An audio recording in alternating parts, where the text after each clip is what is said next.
pleasant good evening to you all from the Danbury Ice Arena for a night in the Fed. I'm Chris Lynch alongside my partner in crime, Jim Cerny. And Jim, the Hat Tricks have a chance to match some franchise history if they perform well against the Mississippi Seawolves this evening. Yeah, not only perform well, but come away with the win because they've won 10 in a row. And the franchise record is 11-game win streak. That was back in 2019, the inaugural season for the Hat Tricks, when from November 22nd to December 21st, a solid month, they went without losing a game, an 11-game winning streak. Crazy thing about that was I went back through the history. That was the season before I came here to work for the Hat Tricks. So I went through the history a little bit. After that 11-game win streak, they lost a game. Then they won 7 in a row after that. Then they kind of won 1, lost 1, won 2, lost 2. And then they had another 7-game win streak. And then, of course, that was right before the COVID epidemic broke out and the rest of the season was canceled. That team was on fire, heading towards what they thought were going to be the playoffs and maybe a championship run. Oh, hey, the current team is following the exact footsteps right now. 10-game winning streak, tied for the league lead in points, and a team that feels real good about where it's headed come playoff time, which is still 4 or 5 weeks away. 36-6-5 is the Danbury Hat Tricks record throughout the course of the season to this point. They are in first place in the Empire Division. Let's talk a little bit about their opponent, the Mississippi Seawolves, who come into this game last place in the Continental Division. They're not going on to the postseason, but they have a couple of top-flight scorers who could cause any team in the league a tremendous amount of problems. Yeah, absolutely. In fact, two guys that are tied for second in the league in point scoring this season, each with 79 points. That would be Yaroslav Yevdikov. Yeah, man. Don't worry. We're going to struggle with that one.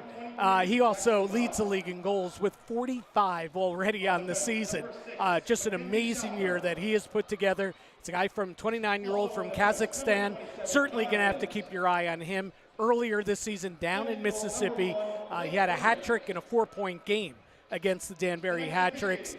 By the way, we should mention Danbury lost twice in Mississippi. It's the only team they have a losing record against this season. They are 0-1-1 against Mississippi, who also have the veteran forward that certainly Hat Trick fans, Fed fans are well acquainted with, Yanni Liakaros again, with that difficult name, but a guy to remember and to look out for. The 26-year-old from Toronto is just 4 points shy of 300 in his Federal Hockey League career. Well, the Hat Tricks certainly hoping that they don't end up having to deal with that, that they don't have to end up dealing with that record being set against them or that margin being set against them. And one other guy who Danbury fans will know very well, his name's hanging up in the rafters over there, Matt Caranci with the Seawolves and having another productive season. Yeah, Matt Caranci has 22 points in 40 games, and certainly anybody that's a fan of Danbury hockey is very well acquainted with Matt Caranci, who last year was inducted into the Ring of Honor here at Danbury Arena, the inaugural Ring of Honor, along with Jim and AJ Galante, Dave McIsaac, and Nick Nieder. Caranci was enshrined last year when he was not playing hockey. He has come back to play this season for Mississippi after 5 years out of the Fed League. He's now 37 years old, but as you pointed out, still a productive player, and certainly a guy that is going to receive quite a hand, I would think, from the Danbury crowd. A guy that was a member of a championship team with the Titans back in the day. He's played for 2 different iterations of Danbury teams. The Whalers and with the Titans, yes. Absolutely, here at Danbury Arena. Yeah, good unit that he's gotten to be a part of, and a team that has performed very well at home has had a tougher time on the road so far throughout the course of the season. Yes, they have. They've lost 18 out of 22 games on the road, so that does not certainly put them in good stead heading into tonight's game, because not only is that not good, but then on the other side, the Danbury Hat Tricks are 19-1-2 on home ice this season. So not only has Danbury won 10 in a row, Chris, overall, but they're 19-1-2 here on home ice. So, it's a big, important weekend for the Hat Tricks. They're still playing for points. They're still, trying to hold off, even though they've certainly distanced themselves in the division from second place Binghamton, who are now 14 points behind the Hat-Tricks in the Empire Division. But Danbury fighting for first overall in the league with the Columbus River Dragons, each with 105 points. So it's a big series. There's no let-up for the Hat-Tricks down the stretch of the season here. And it is worth noting about that the Hat-Tricks do have a game in hand on Columbus at this point, so they do have that little bit of cushion, but you can't afford to waste any of it. And I talked to Billy McCreary a little bit about that Mississippi series as it happened, and one, Mississippi played probably played their best weekend against the Hat-Tricks, and also it seemed like Danbury was seemed like the Hat-Tricks were kind of in the motions of it, and like they had a bit of a hard time. Not Johnny Ruiz, who had a hat trick in the second of those games. Correct. But a lot of that team seemed like they were enjoying the beach life in Biloxi because that is a great setup that the Fed really is and really should take tremendous advantage of over the next couple of years, and they should develop that market in Mississippi because I would think a lot of people would be really interested in that place. Yeah, absolutely. And you see it. A guy like a Matt Caranci who decides to come back and play, well, he had his pick, right? And he goes down to Biloxi, and, it's a great setup down there. As you mentioned, a big city, a big small city is what I would call it. Yes. But certainly one with a lot of Southern charm and a lot of great things going for it. And the team has played well on home ice this season, so they played well for their home fans, but they have really, really struggled on the road. In fact, they have already been eliminated from playoff competition. So the Continental now, they have their 4 playoff teams, and the playoffs don't begin for another 5 weeks. 5 weeks from today, we get the postseason underway. And the Continental Division is set, at least in the teams that are, going to make it. We just don't know who's going to play whom yet because they're still jockeying for position within the division. Yeah, plenty more still to be said about how everything is going to shake itself out as far as the postseason. Let's quickly give you the Danbury lineup for tonight's matchup. Johnny Ruiz centering Michael Marchesson and Daniel McKittrick. Brendan Sheehan centering Tobias Ojic and Jacob Radcliffe. That second line will be the starters for tonight's matchup. Lucas DeBenedette centers Gordy Bonnell and Dmitry Kuznetsov, and Michael Falanga skates as the extra forward. Worth noting out of that forward core, 2 former Seawolves in Falanga and McKittrick. Absolutely. McKittrick, who is playing very well for Mississippi, has come to Danbury and played even better. Yeah, I mean, he has had himself a very, very nice rookie season. Michael Falanga had only 3 assists in his time down in Mississippi, and he certainly has played much better hockey, playing for a much better team here in Danbury. 17 points since coming up to the Hat-Tricks. The defensemen, Xavier Abdullah and Kyle Gonzalez, the top pair. Johnny McDonald and Riley Robertson, the second pair. That'll be your starters for the evening, McDonald and Robertson. Jared Yao and Brendan Dowler as your third pair. Brian Wilson is the starting goaltender, and Frankie McClendon the backup. It's worth noting a couple of guys not playing, but mostly it's the only 3-game weekend, or one of the only 3-game home weekends of the entire season. So no Daniel Amesbury, no Igor Borshev, no Zach Pamaleon. They're going to be rotating guys in and out to make sure that as few people as possible are playing the full 3-game weekend. Because as Billy McCreary has noted, they have healthy bodies, so they're not going to burn everyone out. Yeah, Billy and I were talking about it before the game, and I said, geez, a year ago at this time, the Hat-Tricks were fighting so many injuries, and they hit their first real lull of the season at the worst time, right before the playoffs started. And I think that carried into the postseason, and obviously Danbury, who was one of the favorites, ended up getting knocked out in the second round. Part of that, though, was injury-wise. So many key guys were banged up coming down the stretch.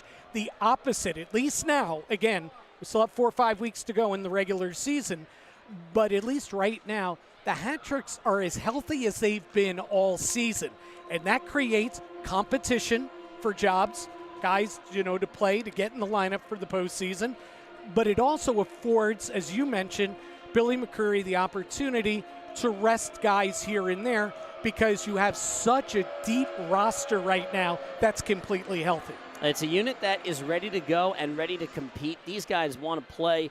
And also, I'll just note, for guys who have come back into the lineup and back from the SPHL, getting Brendan Sheehan back for that second line unit has been a tremendous lift. Absolutely, and he's been back for a couple games and still kind of, refeeling his way, if you will, if that's a word, refeeling your way. I think that works. But, he went to the SPHL and played a different role. Here, he's a top six forward. He's a guy who's expected to produce offense and also throw his weight around. He's a big guy.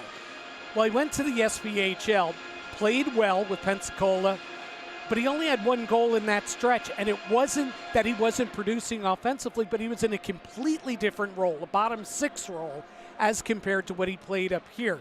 So he ended up getting released. He comes back, and that is a major lift. He was smoking hot when he got picked up by Pensacola earlier this season. He had 2 4-point games separated by about a week and a half or so. And, to get him back, to know he has that explosive power, and to give you really 3 solid lines. Now, not just 2, but 3 solid lines, and Sheehan being a big part of that, again, is huge for Danbury. Down the stretch, but in particular come the postseason. We'll throw things downstairs to Dre, the public address announcer, who has the Danbury Hat Tricks starting lineups. Welcome your starters for the Danbury Hat Tricks.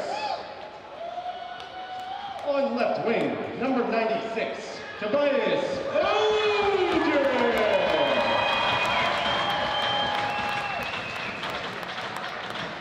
At center, number 27, Brendan Sheehan.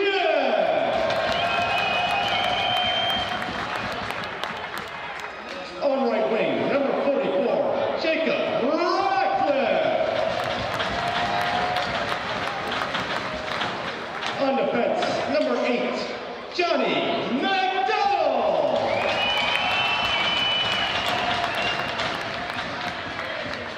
On defense, number 17, Riley Robertson.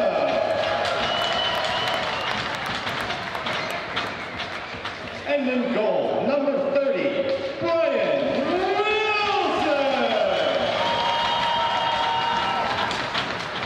The coaching staff for your Danbury Hat Tricks: head coach and general manager Billy McCreary, assistant coaches Matt Boydie, Tyler Noseworthy, Steve Brown, John Krupinski, Johnny Ruiz, athletic trainer Amy Schneider, and equipment manager Brett Jackson.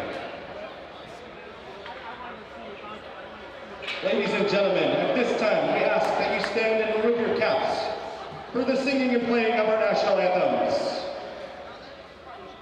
Playing the Canadian national anthem, in-house organist Hudson DiTommaso.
All right, the anthems have been done. The teams are about ready to take the ice. Let's quickly give you the goaltending matchup for tonight. Blake Wayrick in net for the Mississippi Seawolves, and of course, Brian Wilson in net for the Danbury Hat Tricks. Yeah, Brian Wilson leads the FPHL in wins with 25. He is 25-4-5 with a .267 goals against, a .920 save percentage. And Blake Wyrick, the rookie, is 3-9-2 with a 5.11 goals against and an .852 save percentage. He's a 27-year-old from Canisius College and a guy that went to a place that Billy McCreary, it's near and dear to his heart, Shattuck St. Mary's. Canisius, who also just went on to the NCAA tournament and put up a good fight against the Minnesota Golden Gophers. It's that time of year in the college hockey world, and we're getting close to that time of year in the FPHL, almost playoff time. Yeah, incredible. As we mentioned, 5 weeks from today, it will be opening night of the 2023 FPHL Commissioner's Cup playoffs. And it is going to go by fast. Yep, best of three, best of three. Philip Long and Brendan Sheehan on the dot. Sheehan wins it. The puck is dropped. We're underway from the Danbury Ice Arena. McDonald looking for somewhere to go with it. Has Ojic. Had a very good game his last time out. 3 points against Watertown on alumni night when Ed Campbell, Steve Brown, and Alan Freeman were welcomed into the rafters. Looking for it on net. Robertson sticks, comes clean out of his hands. McDonald tries to shunt it into the boards. Jackson Bond waits for it. Bad angle shot. Wilson with the save. Robertson, his hand almost on the curve of the stick, has to play it up for Radcliffe. 2-on-2 they come. Ojic at the other side. They're going to rule it as an offsides. Ojic a little bit fast jumping across the line. Among the familiar faces we were talking about tonight, we talked a lot about Matt Caranci in the open, but a more recent former member of a Danbury professional team in the starting lineup tonight for Mississippi on defense, and that is Connor Lean, who played 10 games earlier this season with the Hat Tricks. Went down in exchange for Daniel McKittrick. And both guys have gotten to enjoy an awful lot of good hockey and have gotten to enjoy themselves as Ruiz gets his first time on the ice against the Aracos. And expect those guys to be matched up a bunch throughout the course of the weekend. McKittrick giving chase to this puck here. Ruiz won it, bounce it over to McKittrick in the corner. Marchesson waits in front, puck kicks off a skate and rolls to the left dot. Bouncing puck, who's got it? The Seawolves do. They'll play it up the wing and over the middle. Liarakos with some room to work with. He'll hand it off to the right side, pulling up, wanted to center again. Liarakos played it off to the left side for Yevdokimov. One pass too many. Liarakos will get it under Marchesson, but to nowhere else. Seawolves look for the pass forward. This is going to be a textbook icing call. Abdella, the first guy back for it, and Danbury will get an offensive zone face-off, 1:23 in. Now, you know, we talk about Daniel McKittrick in that trade for Connor Lean. It is a trade that Billy McCreary would make 10 times out of 10. Daniel McKittrick has been a top 6 forward since coming over, and he's playing some great hockey right now, riding a 4-game point streak, 6 goals in those 4 games, including a hat trick last Friday at Watertown. Jared Yao will bring it low for Gordy Bonnell. Looks for the shot on. Bad angle shot. Save made and covered by Wayrick. And of the guys we noted we're happy to have back from injury, Gordy Bonnell missed almost 2 months of the season recovering from shoulder problems. He's back in the lineup, and he looks good. Yeah, great to see Gordy come back last Saturday. He came back same day that Riley Robertson came back from his broken foot. Robertson missed about a month. But you're right, Gordy Bonnell missed 2 months with that shoulder, and he's such a key guy, you know, out there.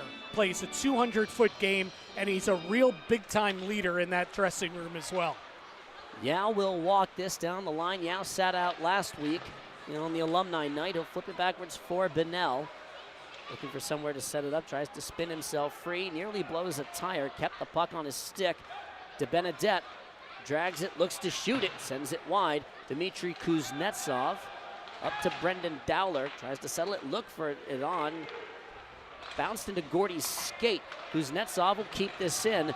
Gordy and De Benedette are going to go for a line change. Kuzi as well. They'll get a full forward line swap. The Sheehan line comes on. Chipped on. Dowler will have to retreat for it. Helen providing him some problems. Hit the official on the way in. Sheehan, wacky, actually knocked over Johnny McDonald's. Hard hit thrown by Ojic. Loose puck, bounced up, caught Jackson Bond in the head, played across, and he scores it. Jeff Epwright buries it off the nifty feed from Bond, and the Seawolves strike first. It's 1-0 Mississippi. It was a 2-on-2, but nobody picked up Epwright, and it was a good look there by Bond. Epwright was wide open there, kind of in between the circles a little bit, had a skate in the left circle, and Wilson just could not get over quick enough, moving from left to right, and he gets beaten there by Epwright, and that is an early goal, just 2:33 in. Mississippi leads 1-0. Robertson pinched, I think believing that he was going to take the shot, not knowing that there was somebody behind him. And the Hat Tricks looking to get themselves in rhythm. Marchesson will drop it off. McKittrick and Ruiz there for it. Ruiz will glide this up. He'll put it on net. Bouncing save into the corner from Marchesson to try and go fish it out. Sam Tucker on it as well. Xavier Abdallah across to Gonzalez. They'll put it on towards the net. Trying the wraparound. No one there. The scoring is as simple as you think. Bond the assist on Epwright's goal. It's a very simple scoring setup for those two. That is Epwright's 6th goal of the season is here. Mississippi's offside, 3:13 into the first period. So, hey, listen, if you're Mississippi, and we threw all the numbers out there. Danbury's won 10 games in a row. Danbury's only lost once in regulation on home ice this season. And oh yeah, Mississippi has lost 18 of 22 on the road this year. The numbers don't stack up well if you're Mississippi, except for these numbers. They're undefeated against Danbury this season, albeit 2 games at home, but gives them a little extra confidence here, getting that quick early goal on the road. A regulation win and a shootout win. Blockers save off the attempt by Yanni Liarakos. And it wasn't the big guys who got the goal for the Seawolves to start the scoring. Yeah, they don't get a lot of secondary scoring on this team, so that's big. Kuznetsov has his shot blocked by Liarakos. Given across, they have Nikolov. Played it forward. Liarakos screens himself through it underneath Robertson's stick and across the slot. Kuznetsov up the left to DeBenedette. Holding, plays it. Kuznetsov gathers, looks for the shot. Save made, and directly into the mid of Blake Wayrick. And a very staccato feeling start to this game with a lot of stops and starts. I think we're already on stop number 5 or 6, and we're not even 4 minutes in. Yeah, and in that time, was shaping up to be a good scoring opportunity for Danbury. Kuznetsov, though, tried to get the puck on his forehand, so it took an extra second or two. That allowed Connor Lean to get in there and get a stick on the shot that fluttered on net. Face-off won by Mississippi. Lofted high. Sheehan catches it. Controls it, tried to play it around for Ojic. It's behind him. Ojic will fish it out of the corner and go to work. He's got some room. Shoots it. He sails a little bit too high. Ojic will hold it and leave it. Sheehan gets a very fortunate bounce. Couldn't quite control it, though. Out come the Seawolves. Mason Cerrone glides in. He'll leave it. Wilson plays it behind his net as Jared Yao to hand it off to Ojic. Looking for an outlet. He's got Falanga going up across the middle. Falanga glides in, gets it handled on his backhand. Falanga in front, wants the wraparound, didn't have the shot. Ojic wanted to put it on towards the net. It's settled by Cerrone. Gonzalez fields it, looks for it in front, caught Ojic on the skate. Wanted to play it up top. It's picked off by Lucas Helland. Xavier Abdallah will glide and regain. Abdallah to Sheehan, shot blocked down. McKittrick and Gonzalez back on defense as Epwright, the goal scorer, will give chase. Wilson up to Marchesson. Will kick it and control it. Turns it over. Seawolves to the dot. Bond up top, shot blocked. Johnny Ruiz gliding out there, blocked the shot at the point off his stick. Marchesson with the check on Epwright. Wanted the kick. Ruiz, nothing. Plays it to the circle. Bond goes down. Bond tries to play it in front. Wong has it taken off his stick. And Ruiz will try and take on the Seawolves defense. He'll shoot it on and off the boards, go and give his own shot a chase. McKittrick winds up, turns, fires off the stick of Wayrick. Now you're starting to see play open up a little bit more end-to-end. Glides on, blocked down by Robertson. Oh, and therefore Robertson took a check from Jackson Bond. That's way too easy and had to be done at least once, as this is an icing. We'll take a breather, come back in a moment after the first media timeout here at the Danbury Ice Arena.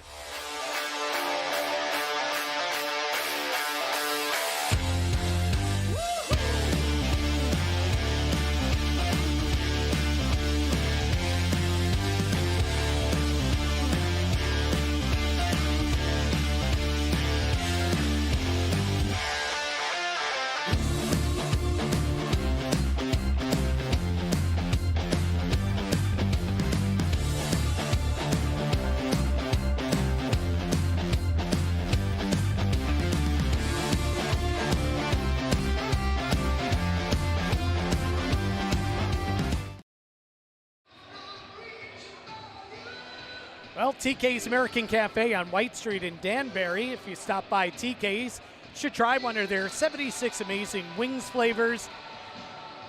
I don't know, Gold Rush might be the favorite, but there are 75 other ones to check out at TK's. TK'sAmericanCafe.com right here on White Street in Danbury. My most recent trip there, I tried the buffalo with an extra kick, the especially hot ones. And I could handle it depending on the day, but it's that taste where you just go immediately, oh man, there are some days where I could not handle that. That's good. 2 shots apiece up on the board. Lucas de Benedette will take the face-off against Liarakos. Played up, wanted Robertson, springs free. Evdokinov will play it across, wanted Liarakos, got it to the top of the circle for Kyle Russell instead. It'll find its way out of play, and Mississippi in rhythm and playing with a lot of life to start the game tonight. As well they should. They should come out with a little jump. They played 2 real good games against Danbury earlier in the season, as we touched on. A 3-2 shutout win January 13th, and then the next night a 5-4 regulation win against the Hat-Tricks. And of course that was the game that Yevdokimov had the huge game, the 4-point game, including the hat trick. A wicked performance for him, and that Johnny Ruiz had a hat trick of his own that night, so 2 stars in the league trading points and goals. Shot will flutter on behind the net, looking for somewhere to go with it. Plays it up to Lind, winds up, shoots it. Couldn't find its way on. McDonald will ring it around for Ojek. Settles at the top of the circle. Sheehan has to play it on. Played a lot in the Danbury defensive end of the rink. McDonald up top for Robertson. Off the glass, Ojek gloves it. Will run it forward, lobs it. Radcliffe, the New Zealand man, will give it a chase. Radcliffe with the staple. Dowler winds up for the one-timer. He bangs it off the glass, and it finds the protective netting. Dowler has a wicked shot. Yeah, and you know what? He doesn't use it probably often enough. He's not a big goal scorer. Did have one last weekend. But yeah, probably doesn't use it enough. And he's got to put it on net when he does use it. Of course, that one was nowhere near the mark there. Speaking of those hat tricks, for Ruiz, he has 3 hat tricks on the season, the one against Mississippi. Yevdokimov, 8 hat tricks this season. He's scoring at over a goal per game, 45 goals in 41 games. Ruiz. Pretty good. Yeah, Ruiz winds up, shoots it, blocked down on the save by Wayrick. McKittrick leaves it for Falanga, who's getting a lot of playing time tonight.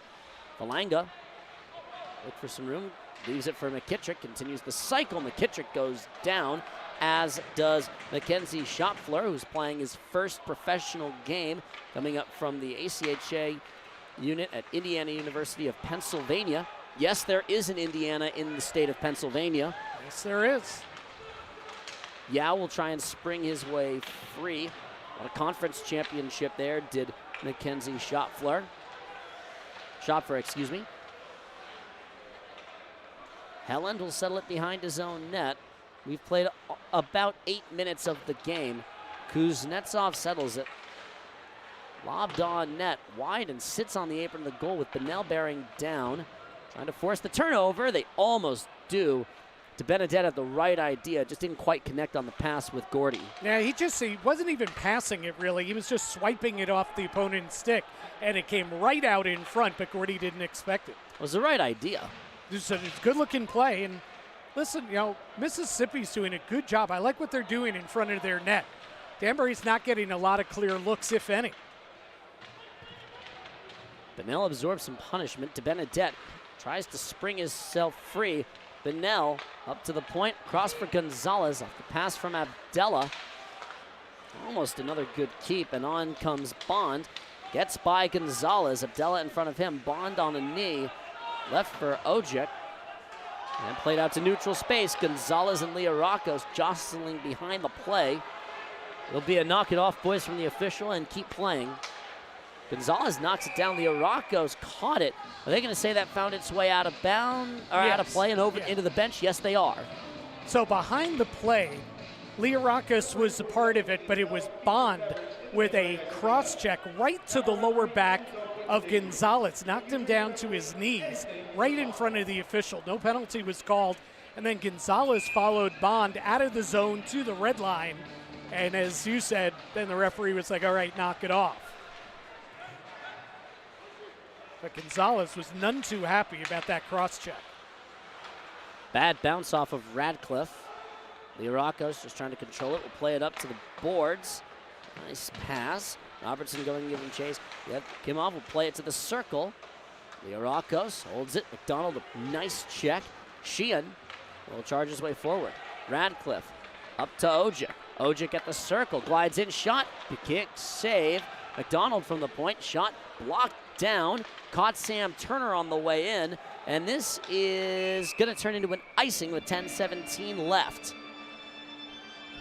And there you see a good scoring opportunity, maybe the best one so far for Danbury. Ojic taking a cross-ice feed in stride, up left wing over the blue line. And he got to the circle and he put a good low hard shot on net. 10:17 left to go in the opener. Ruiz and Learakos on the dot. Mississippi's done a good job of winning the draws to start things off. Ruiz will win this one. McKittrick plays it for Yao. Ruiz in front, shot, save, made.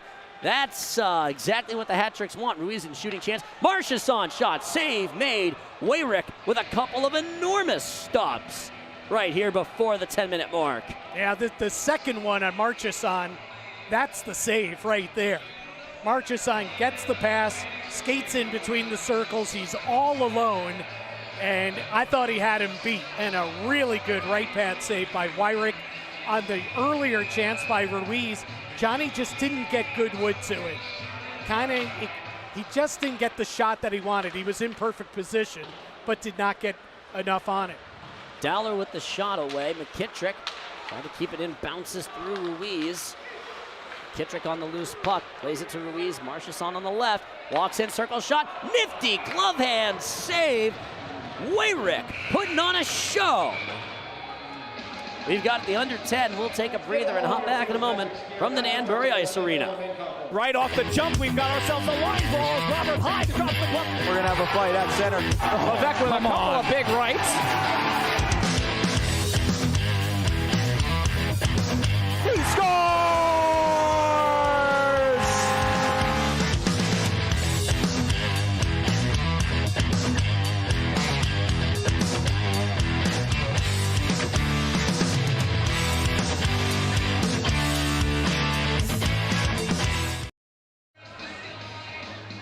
Dr. Jared DiLorenzo is a proud member of the Danbury Hat Tricks medical team. Stop by and see him on North Street in downtown Danbury.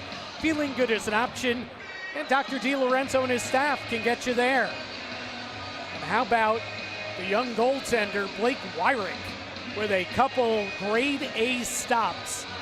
Michael Marchesson, the red-hot Michael Marchesson, we should point out, who had an 8-game point streak stop a few weeks ago. And he promptly started a current 7-game point streak. He has points in 15 of his last 16 games, and he just had 2 great looks there, Chris. And he's denied on a right pad save one-on-one, and then later denied by the quick glove hand by Wyrick. Again, another one-on-one opportunity. And the LA native is playing extremely good hockey. And he's really the biggest reason why the Hat-Tricks haven't gotten themselves a goal in the first in the last couple minutes. The last couple of shifts, he's been really quite excellent. Ruiz stepping onto the face-off dot against Matt Caranci. One Danbury favorite against another. Dowler will ring it low, bounces right on, shot, flutters up at the slot. Marchessault again. A fortunate bounce as Yao plays right in front of the Mississippi bench. He'll ring it back in. And giving chase, he'll bring it around, bounces to the circle, but Kittrick can't keep it in the attacking end, and is whacked at by Yao. This is another icing against the Seawolves. Hey, you were talking about Wyrick and calling him an LA native, which he is. He was actually born in Santa Monica, one of my all-time favorite places. Oh, when I was with the Rangers, usually we would stay by the Staples Center, the hotel by the Staples Center. But there were a few times where we had some days off, and we were out in Santa Monica on the beach, and it did not stink, Chris. I'm just letting you know. That sounds pretty glorious. Gonzalez will play it off to Kuznetsov. Fans on the shot, still with the puck. Steps in, looks for some space, and Eric will slide across and make another play on it. So the 2010 NHL draft was in LA, and I was working for the Rangers. I ran their website. I traveled and stayed with the team hierarchy in Santa Monica. So that was a week in Santa Monica. Wow. I did get a lot of work done. I did, I swear. But there was nice beach time there. There was beach time, and there was rollerblading on the beach, and it was okay. Look, if you don't do that when you're in Santa Monica, you're doing it wrong. Yes, I did not do it wrong. Though I must admit, I have never gotten to go. So you must. I've been to LA only once, as it's played by Gordy Bonnell. I went on a choir trip my senior year. We were mostly at Disney in Anaheim. It was a lot of fun. Oh, it's fun, but that's not LA. Oh, we were mostly singing. We went into LA a few times. Yeah, I got to experience the traffic. Not fun. Wong to the circle. Winds up. Oh, good block by Johnny McDonald to break up the pass. And here comes Kuznetsov. Palanga on the opposite side, throwing it around outside of the reach of Wyrick. Good attack. Sheehan will ring it in. Palanga tries to get under his man. Played in by McDonald, settled at the circle, bouncing puck, and cleared out to Yevdokimov. Ratcliffe will play it backwards for McDonald. Steps in at the red line. Radcliffe over the middle. Locked down, loose puck. Sheehan couldn't quite win the race to it. And couldn't quite get there ahead of Michael Haskins. In front, shot, trickles across the open goal now. And nobody there to punch it home. Long range shot, and a good stop by Wyrick. Well, Wyrick was out of position there. The puck comes to Ratcliffe below the right circle. He hesitated a little bit. Wyrick, to his credit, scrambles across, doesn't give Ratcliffe that open look. And Ratcliffe tried to go between his pads. He did, but the puck did not go on net. Instead, as you correctly called it, right through the goal mouth and misses the open cage. They're going to put Palanga on the face-off dot against the Irakos.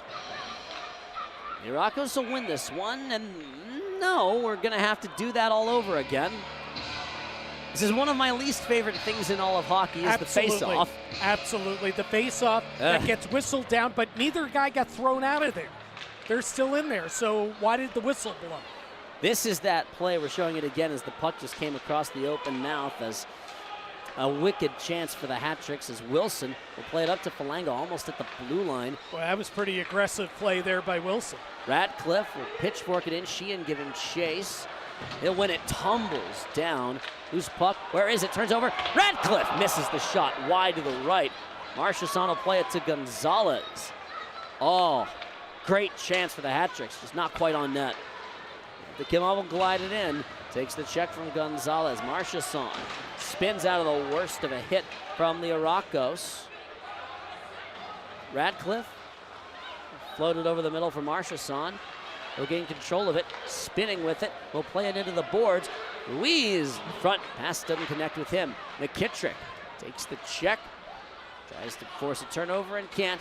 Evdokimov up the wing. Liarakos will gain the blue line, wait, looks, wanted to redirect, and Wilson will put it in his mitt. And a good stop for Brian Wilson.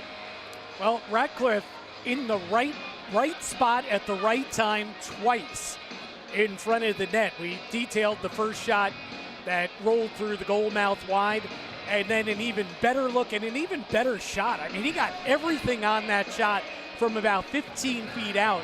The only thing that he didn't do was put it on net as he shot it high and wide.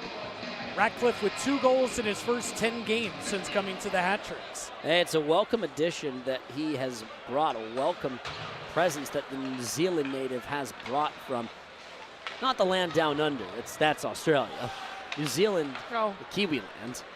It's pretty down under. It's pretty down under, but officially, I mean, that nickname does refer to Australia. That is true. And front, Russell with 1 shot. Another one sneaks through Wilson inside the post and under his arm. It's 2-0 for the Seawolves. Kyle Russell left all alone to the right of Brian Wilson.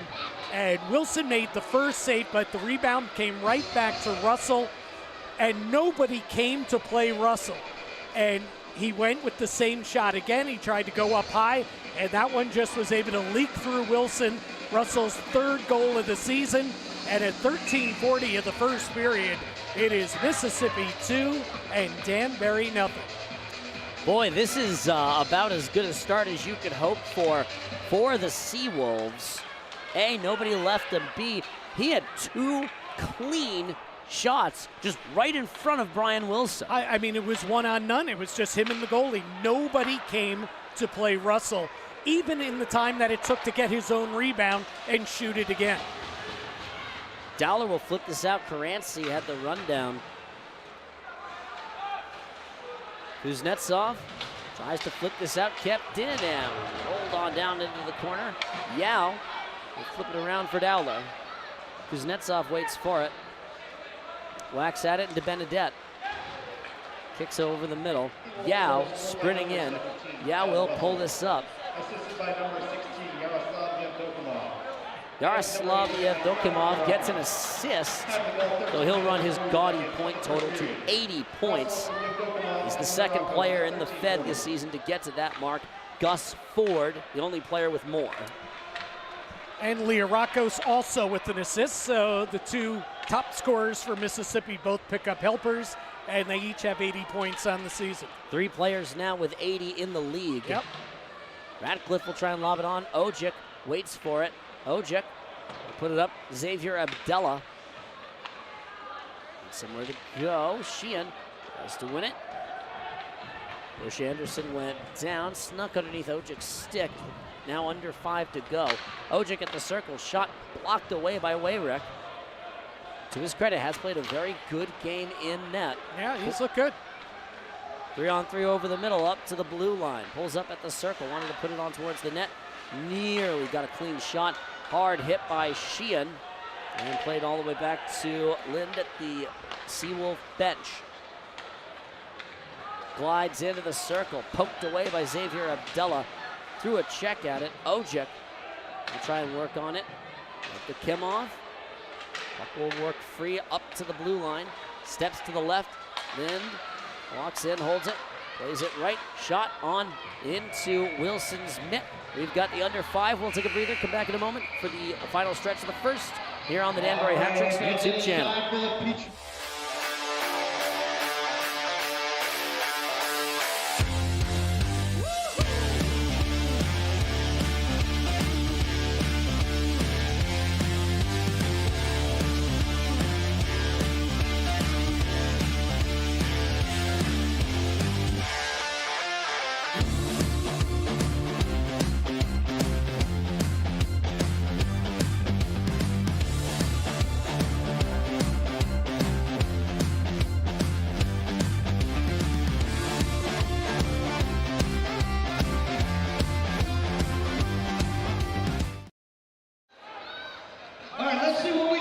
Todd Maserati Alfa Romeo of Danbury is the premier automobile partner in the Danbury area. Located on Newtown Road, the Bennett family has been putting the community behind the wheel for over 35 years. Dream big, drive a Maserati or Alfa Romeo. New and pre-owned vehicles available. Let Todd Maserati Alfa Romeo of Danbury be your choice. And if you want to win a 2022 Alfa Romeo Giulia, courtesy of Todd Maserati Alfa Romeo, then come out to tomorrow's game. Then you have to register online, 18 plus. Go to danburyhattricks.com/win-a-new-car. That's danburyhattricks.com/win-a-new-car. Take part in our contests going on tomorrow, and you'll have a chance to win a 22 Alfa Romeo Giulia. Big shot by Johnny Ruiz right off the hop.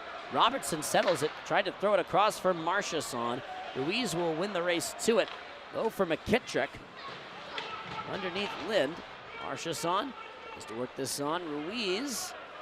Jason Yip to Kim off. Marchesson dives here, stands his ground and knocks down Lind. Irakos can't win it. McKittrick flipped onto the apron of the goal. Again, danburyhattricks.com/win-a-new-car. It's a fabulous rig. I got to go and talk to the lovely people with the Bennett family who own Todd Maserati Alfa Romeo, who are also our exclusive uniform and scoreboard sponsors. They've been a fabulous, fabulous bunch of people to work with. Can't believe they let you near the car. Official nearly gets tripped. Of course, that's not. You don't call tripping penalties when the player gets the stick in the official's skate. Only for the other players. Played at the slot to Benedette. Can't get this up and out. Winds up to the circle. 2:45 to go. Kick saved by Wilson. Gonzalez will knock down the shot and lob this out before Schopfer can do anything with it. Leorakos, glide in, hand it off. Steps through a hit. Low, Kuznetsov to DeBenedette. Ojic running on. Tobias Ojic gets around the check. Ojic pulls up. Sheehan calling for it. They couldn't connect with him in time. And the pass gathered and taken by Mason Sarome. Dowler forward for Ojic. Pulls up. Sheehan controlled on his backhand shot. Save made by Weirick. He didn't know where it was. It bounced into the corner. Hard hit by Ojic. Played on, stick down by Weirick. Needs some help. He's got it from Michael Haskins. Ojic try and flip it on. Radcliffe controls it. Looks for it to the point. Dowler will walk it. Shot off the boards. Yao tries to ring it for Sheehan. Gets it to him. Sheehan falls down. We'll have our first penalty of the game. Radcliffe still with it. Wilson heads to the bench for the sixth skater. Marchesson controls it with 1:30 left. Ruiz, nifty handling. Yao will glide on. Yao through Radcliffe and through Dowler, and this will just kill off time. So we come up with 1:20 left. Dowler the long pass to Yao. Mississippi will get the touch, and now we have our first penalty of the game. Yeah, you mentioned that Sheehan fell down. Well, he was assisted in the falling aspect before he hit the ice on the side of the net. So, hey, big power play here. Danbury down 2-0 late in the first period. Let's see what they can do. Danbury on the season next to last in the 10-team FPHL. They are 9th on the power play at 16.4%. And Mississippi is 8th on the penalty kill at 78.3%. Hey, maybe week against week for this matchup right here. That might be, but the hat-tricks have been getting better. It was at one point a 12, somewhere floating between 10 to 12% on the power play, and it's at 16. So they have been improving over the last little stretch of the season as Gonzalez will gather it at the blue line, low to Sheehan, on to Marchesson, plays it for Sheehan. Ruiz at the circle. Gonzalez, we're at the last minute of the first. Hat-tricks just trying to get themselves on the board. Seeing I shot, Weirick will put it in his mitt with 52 left. Michael Haskins was the Mississippi Seawolf to go to the penalty box. believe he was called for interference. Could have been a hook, could have been a trip. It was an interference, but it's 2 minutes no matter what. 1:37 to go on the power play, but more importantly, 52 seconds left in the first. He's having a chat with one of the officials about something or rather, and they're letting Wayrick fix up his equipment. Hey, he's got his mask off, and he's got some sort of issue with his pad. Oh, yeah, this is going to take a few seconds because he's actually untying around his skate and now retying something, so that's going to take a minute or two. Time for us to let you know that Peachwave of Bethel is located on Greenwood Avenue in Bethel. Peachwave is your place to go for a quality treat. Yogurt, toppings, it doesn't get much better. Catch a wave of peach one at Peachwave of Bethel. Tasty, tasty, and it's getting warmer now, so we're getting into that glorious time of spring. And it was not a bad winter at all. No, we have zero to complain about when it comes to the winter. That said, I am all about the spring and the summer. I am all about the clocks springing forward and getting that extra sunshine. It was great driving here to the arena today, and the sun wasn't going down on me as I was driving here. It's one of the best times of year with baseball season getting started. Yeah. NFL draft coming up. Yep. Hockey playoffs almost here. Yeah, college and basketball, NCAA championships. UConn, UConn. Yeah. 35 seconds left to go. Good keep. Marchesson, Ruiz in front. Marchesson goes by. Marchesson couldn't quite get it on net. McKittrick will play it around for Ruiz. Winds up, wants the roof shot and couldn't get it to go. 22 seconds left to play. At the circle, tried to flip it off the boards. Gonzalez, a nifty bounce to keep it in. McKittrick, 13 to work with. Marchesson the shot, blocked before it ever got on goal. Ruiz tried to control it. Bush Anderson flips on for Gonzalez, and that will do it for the first period. An excellent start for the Mississippi Seawolves, 2-0 over the hometown Hat Tricks. Yeah, and there in the closing seconds, Marchesson thought he was set up pretty nicely, about 15, 18 feet away from the goal on the left wing side. And a real good job by the veteran defenseman Sam Turner getting a stick in the way to block that shot. Never got through to the goalie. I thought Mississippi defended really well in the period. Yes, Wyrick surprised me. He came up with several really, really huge stops, robbing Marchesson in particular twice. But, Danbury makes a couple mistakes, and Mississippi made them pay. Otherwise Danbury had the puck more, they had the better of the play, they had the better of the scoring chances, yet they find themselves down 2-0 because they made two really, really big errors, and Mississippi made them pay each time. Well, first period comes to a conclusion. It is 2-0 in favor of the hometown, of the visitors. The hometown Hat Tricks looking to get themselves in rhythm. We'll take a breather, come back in a little bit with the second period here on the Danbury Hat Tricks YouTube channel.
First intermission getting set to come to a close, and the Danbury Hat Tricks looking to get themselves back into this game down 2-0. I'm Chris Lynch alongside Jim Cerny. And Jim, man, you just have to not make a couple of mistakes, and you have to get won by a good performing goaltender. Yeah, that's exactly it. You know, I think by and large, Danbury can feel good about a lot of the things they did in the period. Wyrick certainly had a terrific first period in goal for Mississippi. And the Seawolves, as we stated earlier, listen, they took advantage of two crucial mistakes, critical mistakes by the Hat Tricks, and I'm sure they're addressing that now in the locker room. And we'll see what we get in the second 20 minutes here from the Hat Tricks. Quick couple of scores from around the FPHL. Of course, this game at 2-0. We're pretty early on we're in the second period between Port Huron and Watertown. It's 1 goal apiece at McMorran Arena in Port Huron. Columbus is paying a visit to Delaware. It's 1-0 River Dragons in the lead. Carolina is paying a visit to Elmira. That game is at 1 goal apiece. And Binghamton visiting Big Boy Arena in Fraser, Michigan, playing the Motor City Rockers. Binghamton 1, Motor City 2. So that's a good spot for if you are scoreboard watching and thinking what benefits the Hat Tricks. Well, for one, you have to hope that Delaware pulls off the biggest win of their season and beats the River Dragons for point standings. And also, it would be really nice for Motor City to get a win over. Oh, they've changed that score. I guess they've. Oh no, that was just the website flickering. It is 2-1 for Motor City. Yeah, you know, and every game tonight has an impact on the playoff seedings and teams battling each other. For Danbury, it's really mostly about now trying to end up with the most points in the league, finish first overall in the league. They have 105 points, first in the Empire Division. Columbus, 105 points, first in the Continental. And, you know, Danbury's got themselves a 14-point lead over Binghamton, so you feel good about finishing first and getting home ice advantage in the first 2 rounds of the playoffs. But should you advance to the championship, should Columbus advance to the championship, you'd like to have home ice there as well. So right now they're tied at 105 points. Elsewhere in the Empire Division, you look to Watertown and Elmira, 2 teams that have no chance of moving up into the top 2 spots, but whoever finishes 3rd and 4th, you know, that's important to Danbury, because Danbury right now in first place would play the 4th seeded team. That would be Elmira with 44 points. However, they're only 5 points behind Watertown, who has 49 points. So, you know, Danbury looking at that situation, saying, all right, well, let's see who our opponent's going to be. It's not clear yet. May not be clear until, you know, the final weekend of the season. And what's worth noting also is that the way the playoff series are going to be structured, the team with the lower seed is going to get the first game of the series, correct, and the higher seed gets the second and then third game of the series if necessary. And you know what? That's living on the edge, you know. There's no right or wrong way to do this, you know, to figure out in a best of 3 how the team that's a higher seed, what benefits them the most. This is how the Federal League is doing it this year, just like they did last season as well. You know, but it almost caught the Hat Tricks last year, because they lost the opener on the road in Binghamton. Then they came home here with all the pressure on them, and, you know, they fell behind in that game. They were losing into the final seconds. I mean, they were almost swept in the first round, and that's what a best of 3 does. It is a great equalizer between a team, let's say like Danbury or like Columbus, that's having just a phenomenal regular season.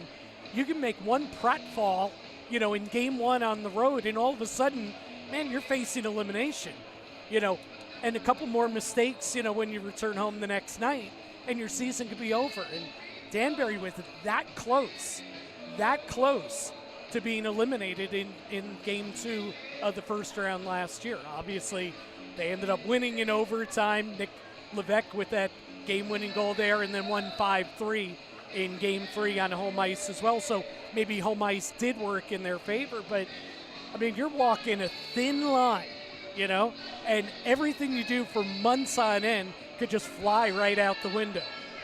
a pretty dramatic sequence to just tie that second game of the playoffs and get them on. I'm looking there. We've got the coaching staffs on the Danbury bench. Mississippi is in the tunnel. They are waiting for Danbury to come out first, it appears, but it may not even be that. Where are the referees, the officials? I have no idea. The officials have not come out yet for the second period, and the intermission ended a good 2-3 minutes ago. I'm very confused by this. And to confuse a man of your intelligence is saying a mouthful. Well, I guess we just have to wait a little bit. They are closing up. The hat tricks come on through section 108. They thought about closing the door so that some of the fans could get back to their seats, but we're going to wait a little bit longer. There the officials are. Okay, so the officials are talking with the Mississippi trainer about something, and they're heading on. Yeah, so here come the officials. Let's see if we get players behind them. Yep, here we are. Here comes Brian Wilson, and here comes Blake Wyrick, and here come the rest of the players. Okay, that makes a bit more sense. So the hat tricks down 2-0. They still have 44 seconds worth of a power play that they've got to capitalize on. They get set up for one clean look. I'm curious to hear what Billy McCreary talked with them about. Perhaps don't leave a Mississippi goal scorer right on your own netminder's doorstep. I'm sure is one thing that he talked about with this one, but you just have to get one through Wyrick. You're not worrying about trying to make up two right now. You just get one through and you're in some rhythm. And again, this kid Wyrick, a rookie goaltender, he is 27 years old, but still a rookie goaltender. He has a goals against average of north of 5 this season. So, yeah, he had a great first period, but part of the message has to be, listen, we can break down their defense and we can beat this goalie because it's been done all season long. So hopefully you get something going on the power play here. Even if you don't score a goal, maybe get a little momentum going and build off that. Let's see how it finishes out to start period number 2. One quick score update. Binghamton has tied their game with Motor City, so it's 2 apiece out in Fraser. Big boy arena. 44 seconds worth of power play time for the hat tricks. The puck is dropped. We're underway for the second period.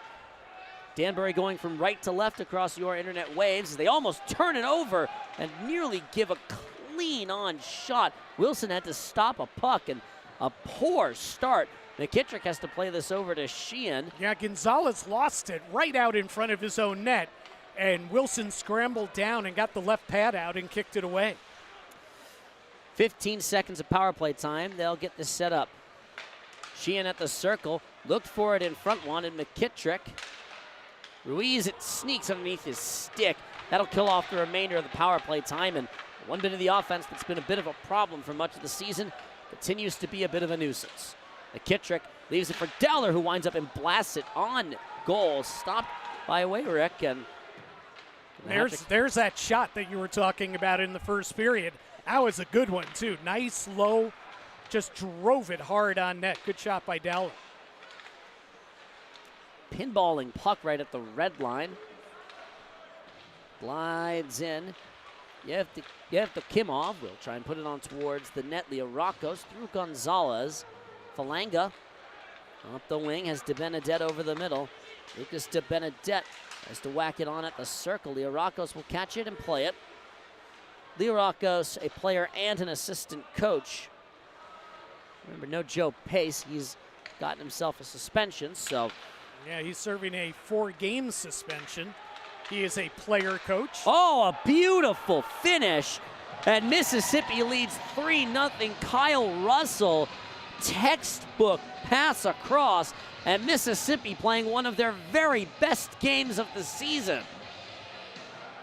And again, sliding right down the middle of the ice, not picked up, wide open, 1 times the centering feed past Brian Wilson, glove side, and it is 3-0. Look at him banging the stick on the ice. He was so wide open, banging the stick on the ice, calling for the pass, and he got it, and he made no mistake. And look at this. just a minute 42 into the second period, and an irate Billy McCreary has called a timeout. That's probably the correct decision to get his guys in rhythm. We're a minute and 42 into the second period, and it's 3-0 for the visitors. For apparently the kryptonite for the Danbury Hat-Tricks is the Mississippi Seawolves. Yeah, it's a good thing. I guess Mississippi has already been eliminated from playoff contention. Don't want to face these guys in the postseason. They're playing their very best game through the first period and change of the season. Yeah, and again, remember, as we talked about in the first period, they beat Danbury twice on their home ice down in Biloxi. Once in a shootout, once in regulation time. Ruiz will win the draw. He'll play it over to Robertson. Yeah, Danbury really needs something good to happen. They're looking for more. In tight, Wilson with a couple of stops. The leading goal scorer in the league, Yaroslav Yevdokimov, got in front, and Wilson had to make a big save. Yeah, puck was bouncing, couldn't get a clean shot off. But still, it was mano a mano, one-on-one. And again, a breakdown by the Hat-Tricks defensively. This time, Wilson bails them out. Boy, there is going to be a lot for head coach Billy McCreary and the coaching staff of Matt Voidy and Tyler Noseworthy to talk about, as Wilson will make another stop. We're not even 2 minutes in, and Wilson has already had to make a couple of big pressure shots. And the goal he gave up, you can't fault him at all for it. It's just a perfect passing play that got it to him. Yeah, beautiful passing play. Yevdokimov made the pass right across the middle. A beautiful seam pass to Russell, and he buried it. Yevdokimov and Leorakis had the assists. Yevdokimov the shot, another save made by Wilson. That's a good shot. Boy, that was a sneaky good shot. Ticketed to the far side, and a good right pad save by Brian Wilson. Yeah, this has been about all that you could possibly hope for if you're a Seawolf or a Seawolf fan from Biloxi. But we'll get to the timeout in a second. Now, there's another save by Wilson. It is not up that you see a coach call a timeout a minute into a period where he's already had a 20-minute intermission, to go over things with his team. That's how hot Billy McCreary was at that breakdown and that goal allowed. DeBenedette will step on the dot against Leorakos, win this one. Up for Marchesson, has some room taken down. This will be another penalty, and the Hat-Tricks will get their second power play chance of the game. 2:29 into the second period. Yeah, it looks like the veteran Turner is going to go to the box. Marchesson tried to fight his way through to get to the puck. Turner just wouldn't let go. Ease up on the stick that was around Marchesson. So second power play for Danbury. They're 0 for 1, obviously, down 3-0, 2:29 into the second. Sam Turner, the St. Louis native, sitting down for 2, and the Hat-Tricks already 0 for 1 on the power play. Low for Ruiz, just misses the shot a little bit wide, and I think Lyric may have gotten a piece of it. Yeah, I think that hit his blocker. Marchesson lost it at the circle. Gonzalez can't make the play on it. It's a holding penalty.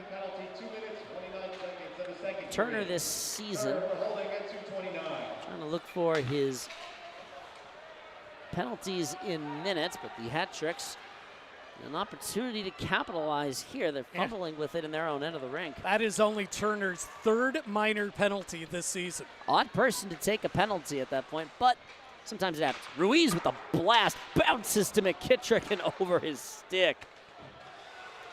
Tried to get it up for Caranci. McKittrick pulls to Gonzalez. Ruiz looking for it at the circle, shoots it over the crossbar, takes a interesting bounce. Sheehan to Ruiz. Plays it, winds up for the blast. He hits the pipe. Bounces to the blue line. Sheehan calling for Ruiz with a shot on net. Johnny Ruiz has the hot searchlights on for the goal. Yeah, he is really ripping from all angles. Gonzalez, the shot bounces over Ruiz's stick. The net was begging to be scored on. Gonzalez at the top of the circle, leaves it for Ruiz. Steps in, fires it, blocked down. McKittrick threw it across. Ojic there for it as well. And a breakaway opportunity for Helland. Gets behind Ojic. Here he comes. Lucas Helland fumbles the puck off of his stick. Danbury is extremely fortunate that didn't end up in their own end. And here we go. Ojic and Caranci are going to go at center ice.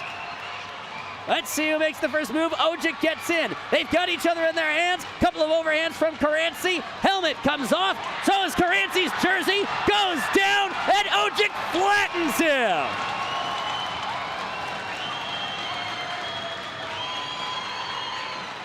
They talked about that. They decided they were going to go. And Ojic yells over at his bench.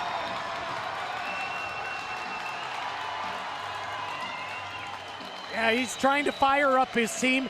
Interesting that you would get into a fight, though, on a power play, though he was at the end of his shift there.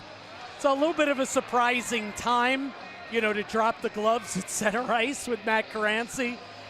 But listen, Ojic trying to fire up his teammates. Maybe this is, a little turning of the tide for Danbury here. This power play has looked very, very good. Johnny Ruiz absolutely flying, one opportunity after another, including hitting the crossbar with one shot. And then Ojic, kind of with all that momentum going, fires up the crowd even more with the fight. Let's see what it does for Danbury. Ruiz will go back out and take the face-off. They'll win it cleanly, got underneath Gordy Bennell. Bennell at the circle, he winds up, shoots it, rebound, puck is loose, and now it isn't. Wayrick will cover it. Ruiz having a chat in front of the net with Leorakos, gives a little shove to Mackenzie Schopfer, playing in his first game, and he is willing to talk some smack to Johnny Ruiz. I applaud that. Yeah, I like that. A little moxie shown by the rookie in his pro debut. And Johnny, I got to tell you, since the timeout, since the 3-0 goal, Johnny Ruiz, he's buzzing. Smoking. He absolutely is. But he has not been able to score, neither is Danbury. Power play running out. Yeah, shot denied. McKittrick down to Ruiz. Wanted to play it in front. Had Gordy there. Couldn't get it on his stick. And by the way, a very nice thing to see that Gordy Bennell and Johnny Ruiz reunited. They haven't played on a line together since Gordy came back. Sheehan calling for the pass at the blue line. Receives it. One guy to get through. Backhand falling down. This is going to be another penalty. And hot about it is Michael Haskins. We have some more discussions going on at center ice. Haskins is not happy about that, but he's going to head off. Yeah, I don't know if we're going to get a replay here. I'd like to take a look at it if we do get one. I know that Sheehan went down. Yeah. I thought Haskins played him pretty darn well. Maybe at the end he might have gotten the stick into him. I'd have to see the replay. But I thought Haskins played him pretty well there. But a break for Danbury, third straight power play here. They need to convert to get back into this game. McDonald, a shot blocked, hard blocked by Philip Wong. Bell will hand off. Bennell tries to go in. Falanga at the circle. He'll spin with it. Falanga handed off. Bennell just has to regroup. Bennell, Falanga, Benedette, and Radcliffe forwards. McDonald, the lone defenseman. Yeah, you got the four forwards out there on the second unit. 30 seconds gone by. Nice pass up to Benedette. Shot stopped by Wayrick and found its way to the protective netting upstairs. We've got our first media timeout of the period, so we'll take it. Come back in a minute here on the Danbury Hat Tricks YouTube channel.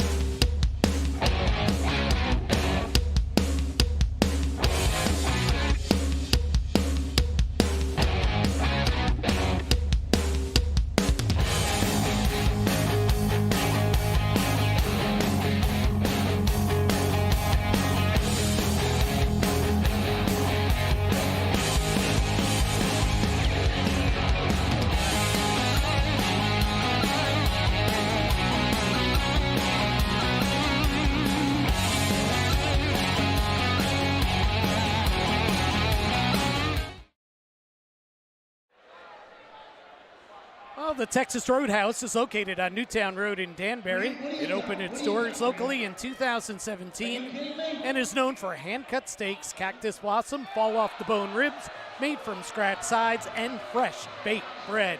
The restaurant prides itself on its legendary food, legendary service, and legendary fun. That's the Texas Roadhouse, located on Newtown Road in Danbury. 1 minute and 23 seconds of power play time still to go.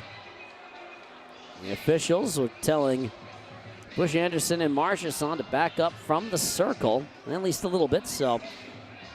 Again, Ruiz and Liarakos on the dot. Puck will go into the boards. Marchesson flips up to Sheehan at the point.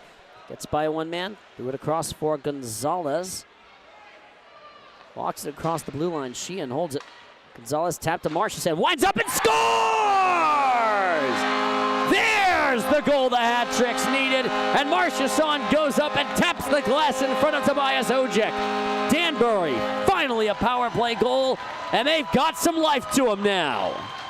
And it's the red-hot Michael Marchesson, who was robbed twice in the first period, who delivers the power play blast here, going up high to beat Wyrick. And he extends his point streak to 8 games, 16 out of the last 17 games. He's had at least a point. And that is a huge power play goal for Michael Marchesson. And the Hat Tricks are on the board. It's 3-1. You see it again here. The assist should be going to Sheehan and Gonzalez, I would be my guess. Haven't got the official scoring yet. That's just who I would guess will be getting those. But Marchesson, for him, his 24th goal of the season. His 25th goal of the season. Be his 42nd point in 42 games. A point-a-game performer across the course of the season. And he's now tied with Johnny Ruiz with 7 power play goals. And Johnny, did miss some time earlier this year, but he's, for a couple seasons now, he has been their go-to power play performer. But now Michael Marchesson ties him with his 7th power play goal of the season. A blast from the right wing circle. And the Hat Tricks come through here. So now you got a little life. You had a couple good power plays. You finally get a goal. You had the fight with Ojek that really got the crowd going. Now you got to keep the momentum on your side. It's got to be just keep pushing ahead here. Keep forcing the issue. Make Mississippi play on their heels. And worth noting, right after the power play goal, they played Gordy Bonnell and Johnny Ruiz together on the power play. They're now playing them at even strength. It's a good thing to see, a very nice thing to see Gordy and Johnny reunited, two of the tightest of friends that you'll see on any team in the league, and they're back together on a line. Right, and longtime line mates, we should point out, And that's the way they started this season as Danbury ices it off the face-off here. They played the majority of last season, on the same line. They played a little bit together in 2019 and 20, but it was really last year where they forged that real on-ice chemistry.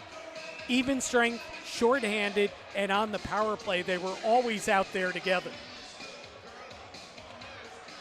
Ruiz will win the face-off over to Jared Yao. McKittrick stays up with Ruiz and Bonnell. Yao off the glass. Bonnell sprints in, wins the race to the puck, gets his way free. Bonnell will leave it for McKittrick. Just to get through the official. Lind will glide his way out, gets around both Bonnell and Ruiz. Up and forward from the red line. Wilson will settle it. Dowler to Yao. And now here's the Danbury team we're more used to seeing. McKittrick across underneath Bonnell's stick. He'll try and play it to the point. Diving in is Bond. Ruiz takes it away. A stick comes up and catches Ruiz right in the face. And just as soon as we get back to even strength play, there'll be a 2-minute minor again. It looks like Russell, who has 2 goals in this game for Mississippi, he's going to head to the box now. And that, it's an unfortunate mistake, certainly not on purpose, but a mistake by Mississippi. And again, Danbury, if you got to ride the wave, right? The wave is continuing to go your way. Now you got to score another power play goal. DeBenedette on the dot. Mississippi won the face-off. They'll lob this out. Wilson will settle it. There's somewhere to go. They'll just leave it for Jacob Radcliffe. It's the second power play unit. Radcliffe over the line to Benedette. Around for Falanga. Benedette tries to come free.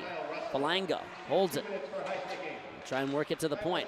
McDonald calling for it. Looks for the shot on. It's wide to the left.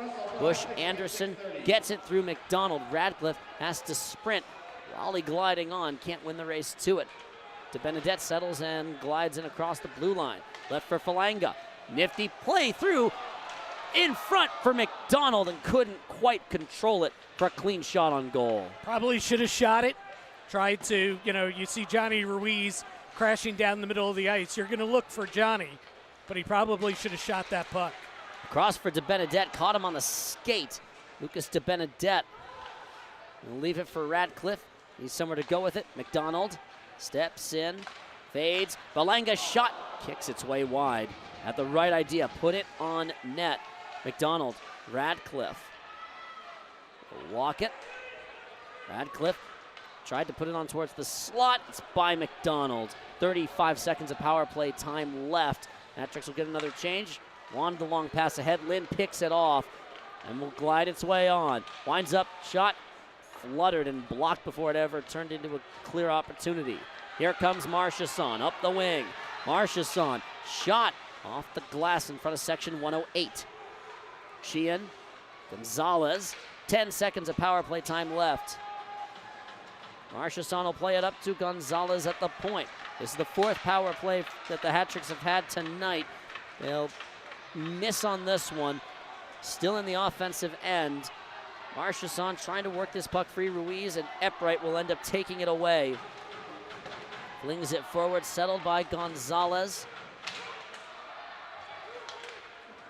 Leah Rockos will walk in, leaves it. Russell glides in, shot saved by Wilson, and will skitter away from Haskins. And a good job by Kuznetsov getting that puck out of the zone. Otherwise, could have had a rebound opportunity there for Mississippi. A good defensive play by Kuznetsov. This will turn into an icing play with 10:53 left. Well, Danbury is playing with some more life and some more energy here. Well, absolutely. You get 4 consecutive power plays, 3 in this period. That's going to give you life and an advantage. They only scored 1 power play goal. We'll see if at the end, when it's all said and done, if that comes back to haunt them. Yeah, we'll settle it at the blue line and ring it low. Through DeBenedette. Dowler glides in, backhand, bouncing, loose puck. Kuznetsov controls it, loose puck still. DeBenedette trying to finish it off. Backhand chance. Dowler can't put it cleanly on net off a backhander. Haskins blocked the Dowler shot. Wow, frantic sequence. Yao works his way along the boards. Lynn settled here. DeBenedette ran out of real estate. Kuznetsov, the hit on his former teammate. DeBenedette up to Yao. Looks for the shot on and very nice play. Glove hand by Wayrick and some more pushing and shoving between Falanga and Lynn. Boy. Game getting a bit chippier as we go along. Yeah, and it's a combination of things. It's frustration on both sides. Mississippi, kind of had this game, and now piece by piece they're handing back turf here in the turf war to Danbury. So they're a little frustrated. They want to get back to their game. And Danbury frustrated because they've had a heap of opportunities, but they've only scored 1 goal and they still trail by 2. Over Raleigh's stick, Gonzalez will get back to it. Ruiz wanted it forward for Bennell. McKittrick with some room, shoots it, sails it wide. McKittrick on his own rebound, bounces to Gordy at the circle. Gordy will try and work it off of Bush Anderson. McKittrick the hit. Ruiz gets underneath yet. Kimov.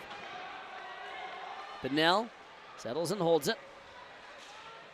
Tried to work it on. Abdella will put it on net, and a good save by Wayrick. That'll take us to the under 10 media timeout, so we'll take a breather, come back in a moment. from the Danbury Ice Arena. Right off the jump, we've got ourselves a line brawl as Robert Hyde drops the puck. We're going to have a fight at center. Avec with a couple of big rights. He scores!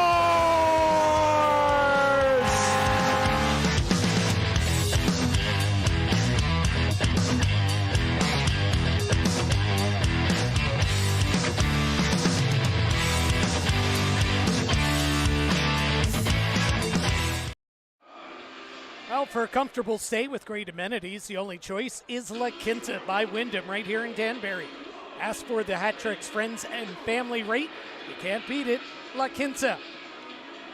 9:43 to go in the second. Hat Tricks trail 3-1. Certainly have controlled the play here in the second period, due in large part by all those power play opportunities. You just got to keep pressing your advantage. You keep working at it. The shots are 22-12. You've had most of the play at the attacking end so far here in the period, and Wayrick has been the player of the game to this point. Yeah, he's played very, very well. Ruiz and Liarakos on the dot. Boy, they are yapping at each other, Ruiz and Liarakos, before the puck was dropped. And Mississippi controls. Turner up to Raleigh. He'll hold it. Use it for Liarakos. Glides through. 9:25 left. McKittrick will control it. Leaves it for Bennell. Pulls up right in front of the Danbury bench. Hold it and lobbed in. Gonzalez hopping off. Full D change. Partial forward change. Ruiz still out there. Robertson settles and looks. Ruiz will tip it at the red line and head off to complete the forward swap. 9 minutes left. A big hit thrown by Ratcliffe in the corner. A little bit slow to get up is Ratcliffe. Yeah, he threw the hit, but he's the one that was slow to get up. Yeah, he's favoring his right leg. Another hit thrown. Helmet comes free up to the boards. Ojic will glide in. His fighting major is done. Ojic, circle shot. Nice glove save for Wayrick. Yeah, Caranci took a hit behind the hat trick net, and his helmet popped right off the top of his head. Well, they're definitely willing to give each other the good crunches. Worth noting, the line that they've got right now, Marchesson on the wing with DeBenedette and Falanga. Yeah, and we're keeping an eye on Ratcliffe now. He is being checked by the trainer on the bench. Amy Schneider, that athletic trainer with the Danbury Hat Tricks, has been taking care of all three of the teams who play here, one of whom's season has come to a conclusion, the NA3 Junior Hat Tricks. Second year in a row making the East Division Finals. Good continued success for the NA3 team as they now wait to see how their college commits will sort their way out. Snuck behind the net. For the check on Falanga. Off the skate of Wong. Glides in against Abdella. He'll sit it in the corner. Takes the hit. Abdella has really played quite well since coming back from the SP. And being freed from the situation in Vermilion County. Oof. Situation. It's a very polite term. Well, Marchesson goes down and does a somersault. A couple of good checks with guys falling all over the ice sheet. Gonzalez tries to work it off Liarakos. Ruiz will poke it free. Here comes McKittrick up the wing. McKittrick tries to get through. Too many guys in front of him. Russell high and off the glass. After Kimoff falls away from the play. 7:07 to go in the frame. Lynn didn't know where it was. McKittrick will get to the loose puck. Bennell at the blue line. Tries to dip through. Raleigh will knock it down. McKittrick got underneath the Arakos. Russell hit the official on his way in. He'll get the puck, dip it to the dot. McKittrick. 3-on-2 come the Hat Tricks. Cross to Ruiz. Glove save for Wayrick. He continues to be excellent And another good opportunity for Johnny there. Yeah. 3-on-2, good cross-ice pass. On the tape, it was just read well. Wyrick, moved well from left to right and got his glove, or he got himself in position and ended up making a pretty routine glove save. Shots are 26-15 in favor of the Hat Tricks. Up to Ojek. Kuznetsov tried to play it across for Sheehan, who was calling for it. Ends off for Robertson. Kuznetsov. McDonald calling for it at the opposite side. McDonald winds up, throws it off of Bush Anderson's shin. 6:14 the time remaining. Sheehan turns, wants the pass for Robertson, doesn't connect cleanly, does off the boards. Ojek, spin and look, shot, save made. Kuznetsov looking to get the Hat Tricks one back, and 26 saves for Blake Wyrick. Another good setup, another good shot, and another good save by Wyrick. Wyrick, the thing about him, it's my first look at him here tonight. Boy, he positions himself well. I mean, there have not been a lot of scrambling moments. There have been a lot of shots, good setups, but shots right at him because he's in the right position. He anticipates well, he moves quickly, and he sets himself quickly. Very impressive through the first two periods so far tonight. Clean face-off win for Lucas de Benedette. Gets crunched. Falanga lost control of the puck. Marchesson will get on it. Abdella will leave it low, ring it around. De Benedette off the fortunate bounce. Where's the puck? De Benedette, oh man, they had a glorious chance. And we've got a whistle sounding. The net has come off its moorings. Yeah, Falanga and Haskins, they're in front.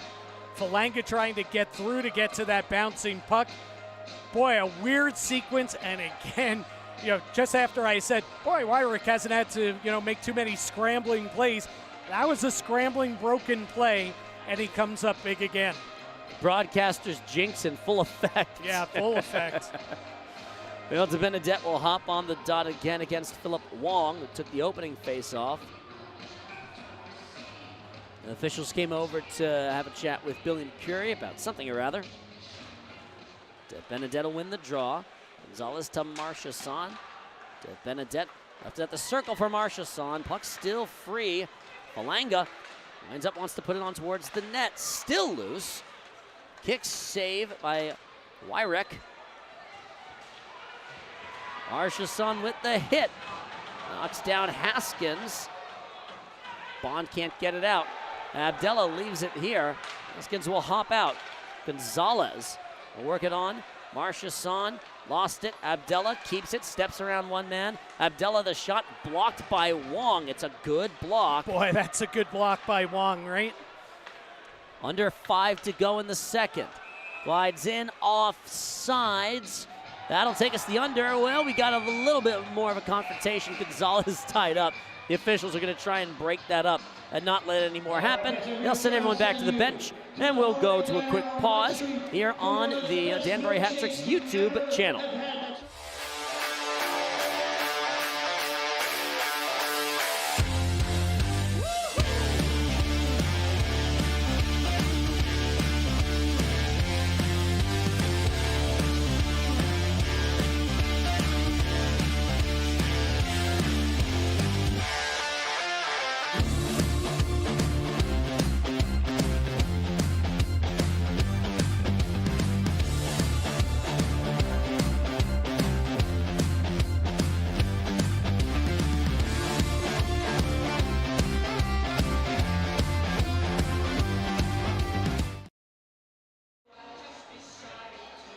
Well, Litchfield Distillery is the spirit of hard work. The Bachelors of Litchfield Distillery, in honor of the early farmers of Northwest Connecticut, present to you the locally made Litchfield Distillery bourbon, vodka, and gin. Grab it at the rabbit hole and hoist the barrel with the Hat Tricks. 4:56 to go in the second, and Danbury is just about set to go on the penalty kill. Kyle Gonzalez was whistled for a tripping penalty. So he's sitting down for 2. And for the first time today, the Seawolves will go on the power play. Yeah, they have the 5th-ranked power play in the league, 19.4%. Hat tricks are tied for 4th on the penalty kill, killing them off at 82% so far this season. Both right about middle of the pack. Danbury has had 4 power play chances and have gotten 1 goal out of it. Mississippi looking for a higher conversion rate shot. Leo Rocco's caught bad part of his stick on it. Turner will walk it. We're under 5 to go. Throwing it across, and Leo Rocco scores it. A brilliant, brilliant feed from Yaroslav Yevdokimov, and the Hat Tricks now trail 4-1 with 4:38 to go in the second. Boy, that's a real killer there. You know, Danbury gets 4 consecutive power plays. They only convert on 1 of them. And here, it takes a matter of seconds as Mississippi scores on their first power play opportunity. Leorakis set up in that right wing circle, and he just one time sits at the back of the net. Ruiz and Leorakis talking to each other again. Leorakis will win the faceoff. Danbury, who's played so well for so much of this period after the early goal in the frame, as Ruiz will play it to the boards. He'll work it up the wing, across to McKittrick, offsides called against Danbury. Ruiz a little too fast going in. Leorakis with his 23rd goal of the season, his 6th on the power play. Listen, you got some dangerous guys out there on the power play, and they combine. Usually it's Leorakis as the setup guy. This time he was the trigger guy in the right circle. Hey, however they need to score, they will be happy to take it as Ojic lays a hit on Raleigh. Long pass ahead. You have to Kimov. Will get it through. Loose puck laid across to Ojic.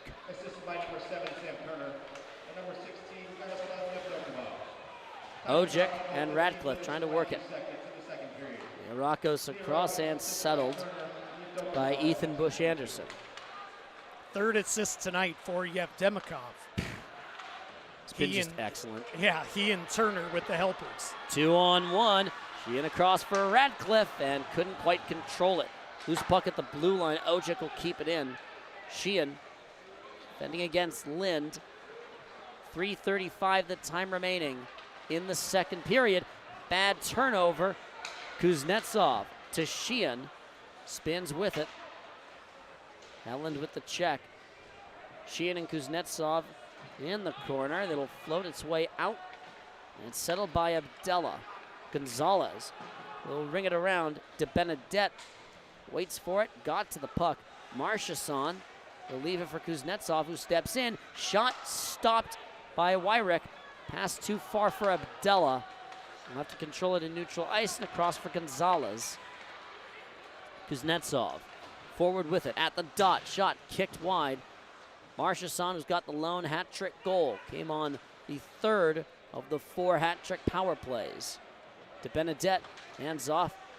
Sits on the apron of the goal, and a smart cover by Wyrick. Well, Leorakis with 3 points tonight, a goal and 2 assists. Not only 82 points on the season, but now 299 career points in the Fed. He is a guy that has played pretty much on every team in this league's history, except any of the Danbury teams. He's never played for Danbury. He's played for Mississippi and Elmira this season, and in the past, Delaware, Port Huron, Columbus, and Watertown. Funny how that works. Yeah, 299 career points. One more until he hits the 300 mark. Bond gets around McDonald. Got around McDonald pretty easily there. McDonald will play it to the circle. Ruiz across to Riley Robertson. 2:15 to go. Danbury just looking to chip away at this. Shots tipped high. This is going to turn into an icing call against the Seawolves, and Danbury will get an offensive zone face-off. Now the linesman there, threw up his arm, rightfully so, for the icing. Yep. And then Johnny McDonald kind of took the long, easy strides to make sure that he didn't get to it before it crossed the goal line. Smart play there by Johnny McDonald. Sheehan dueling with Wong. Wong will win it. Mississippi's had a pretty good night on the faceoff dot. Bond up to the wing. Kicked by Ojic. Tries to spring it. Radcliffe in at the circle. Radcliffe off the pipe. Radcliffe denied by God and metal. Yeah, he beat Wyrick cleanly to the stick side and hit the far post. It's not as if the hat tricks haven't gotten their good looking chance. Yeah, they've been robbed and they've been beaten by the pipe twice now. Good stop by Wyrick on the Ojic shot. And Tobias Ojic has played extremely well since coming back to Danbury. Yeah, he's coming off the 3-point game on Saturday against Watertown. DeBenedette tries it again. Radcliffe not there. Yao will kick and settle it. Left-hand shot. Kick save. Big rebound. Settled in under Gonzalez's stick as we come up on the last minute of the second period. Flipped up and offsides again. Ojic not quite quick enough getting to the bench as we're right at exactly 1 minute left. How many rebound opportunities Wyrick has left out there, where the puck hits him through traffic, where the puck is just out there, but it always seems to be bouncing over his stick, a Danbury stick. And credit Mississippi, too. They've done a good job clearing things out in front of the goalie. Clearing rebounds away and getting it out of danger. Not a lot of second opportunities for Danbury. Benedette trying to get that one on. Kuznetsov wanted to throw it to the slot. It's picked off by Liarakos. Gonzalez to the boards. DeBenedette glides in. Wanted it underneath for Kuznetsov. It got picked off by Liarakos. If Kimov will win the race and beat Gonzalez to it. 30 seconds left. Mississippi trying to extend their lead. Wilson will just cover it up with 24 left. Danbury, as for a bunch of this game, just looked kind of out of sorts. Yeah, actually, Wilson looked out of sorts there. The puck kind of fluttered in towards him. It was wide of the mark, and I thought he was going to stick it to a defenseman, but instead he just kind of awkwardly pinned it against the side of the net. So the faceoff is to his right. 24.8 the time remaining. Ruiz and Liarakos on the dot. Ruiz wins it. McKittrick forward for Gordy Manel. 18 left. They have enough time to get a clean shot. Blocked down. Can't get it through. Now they do. Liarakos will just spin and hold. McDonald will flip this out and over the blue line. Last couple seconds will burn off. Wilson puts it in his mitt. Down to the ice, and that is that.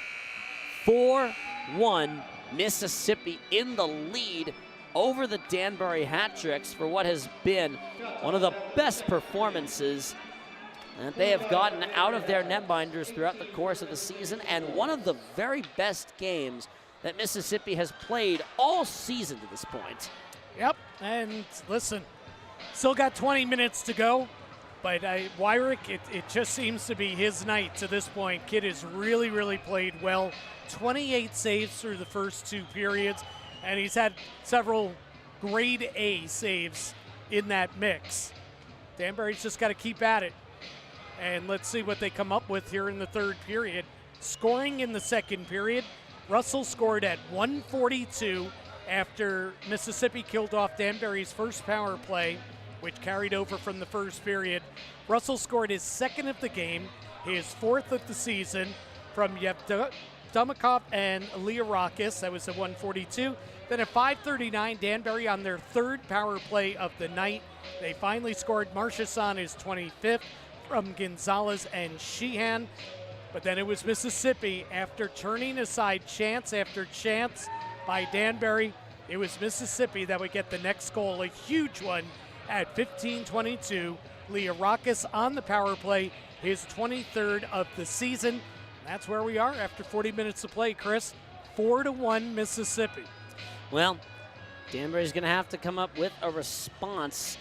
We'll leave it here on the ice as we have our festivities at second intermission as we shoot for some wings from TKs. And get to chuck a puck and win some cool prizes here at the Danbury Ice Arena. We hope to hear from Billy McCreary at the intermission. So we'll take a breather, come back in a little bit with the third period, and hopefully with head coach McCreary.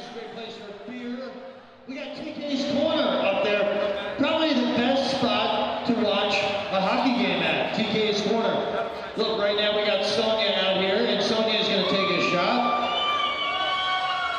If she can put a puck in the net. Everybody here wins 5 free wings from TK's. There's 76 different flavors. What's your favorite flavor of wing? I don't know. I don't think they have that. How about, come on, there's got to be one. Pick one. How about teriyaki? You like teriyaki? You like that? Good. Okay, look, now, let's take a little, let's see what we got in the crowd. Baseball is coming up. Major League Baseball season. Wow, there I am. Look at that. Amazing. Okay, are there any Boston Red Sox fans in the building tonight? Oh, you got the jacket. Nice. Anybody? Boston Red Sox. Any Detroit Tigers fans in the building? We gotta go. Who?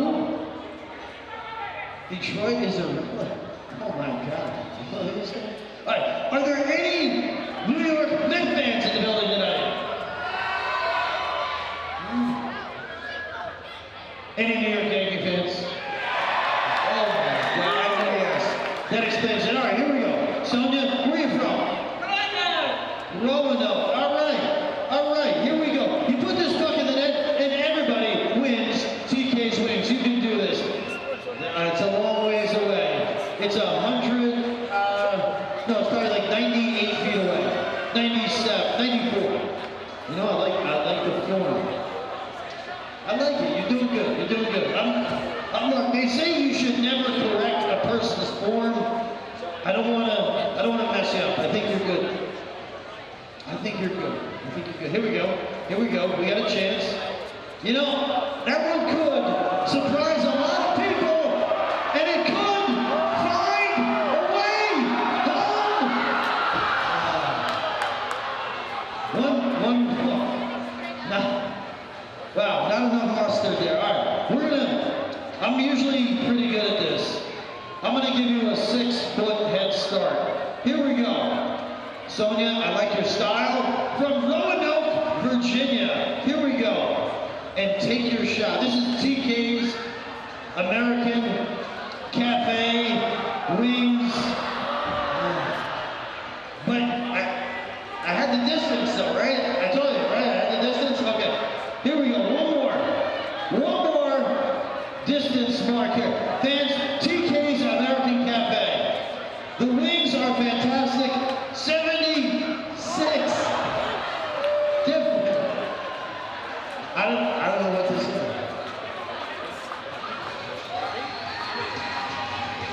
Do we finish on that note and give wings to everybody?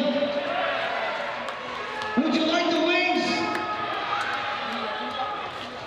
All right, Sonia, last shot here, last shot. I don't think you can top that, but we're gonna try. Go ahead, give it your best. Give it your best.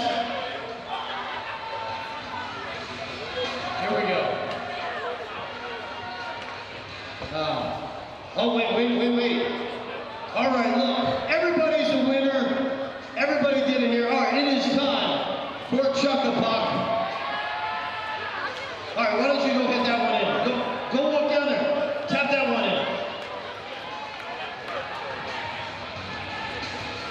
Tap a little. Right, here we go. Go ahead. I think we got a chance. Let's wait to clear the deck. We've got a shot. We've got a chance. I think we can do this. It's TK's American Cafe located on White Street in Danbury.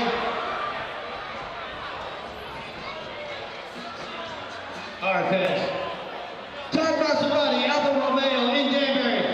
Great place to pick up your Maserati, Alfa Romeo, whatever vehicle you need for 35 years. Bennett family has been selling cars and putting people behind the wheel of quality vehicles.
This thing's bursting. All right. That's the sciatic nerve, okay? All right, good. Well, Rabbits Baby 14, Amesbury. Number 8, Yogi Berra. 6/21, June 21st. That's Bill Phillips' birthday. 1198, 1387. All right, here we go. You can get your prizes down at the merchandise stand if anyone is working there right now.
We're 2 periods down here at the Danbury Ice Arena. Just one more to go, and the Danbury Hat Tricks have some ground to make up. 4-1, the Mississippi Seawolves in the lead over the Danbury Hat Tricks. Welcome back in. I'm Chris Lynch alongside of Jim Cerny. And Jim, some stuff that you really can like about that period for the Hat Tricks and some others. Yeah, you know, they had the better of the play. They had the better of the scoring chances. But at the end of the day, the bottom line is they were outscored 2-1 in the period, and they trailed 4-1 in the game, you know. And you can talk, and we have talked a lot about Blake Wyrick, how good he's been between the pipes. Hat Tricks had a stretch there for much of that period where they were either on the power play or were rolling with the momentum that was created during their power plays, and they just couldn't get more than the one goal, the Michael Marchesson power play goal. And, you know, right now to me, you know, that's the difference in the game. Mississippi has really capitalized on their chances. In the first period, it was 2 mistakes by Danbury that Mississippi jumped on, took advantage of, and scored on each. Then they get 1 power play. It takes them a matter of seconds before they find the back of the net. So taking advantage of their opportunities, where Danbury tonight, whether you say snake bit, whether you say they're just off, it's just, you know, they're not playing their best game. However you want to dice it and slice it, the bottom line is that Mississippi's taken advantage of their opportunities, and Danbury clearly has not. Let's give you a quick look at some of the other scores around the FPHL. Columbus and Delaware, that game sitting at a 6-1 margin in Columbus's favor about midway through the third period. Carolina and Elmira tied up at 3 goals apiece. We have what I believe is a final between Watertown and Port Huron, 4-3 in favor of Watertown. So a good win for the Wolves on the road, and an absolute barn burner between Binghamton and Motor City. Currently tied about halfway through that third period as well, 5 goals apiece. So, wild game going on there.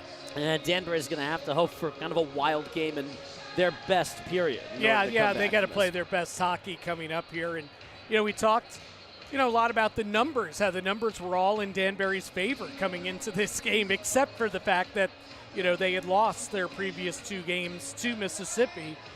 But 19-1-2 on home ice. They have not lost at home since February 3rd. That was the 2-1 overtime game against Columbus. They have not lost. Well, they've only lost 1 regulation game this season at Danbury Arena.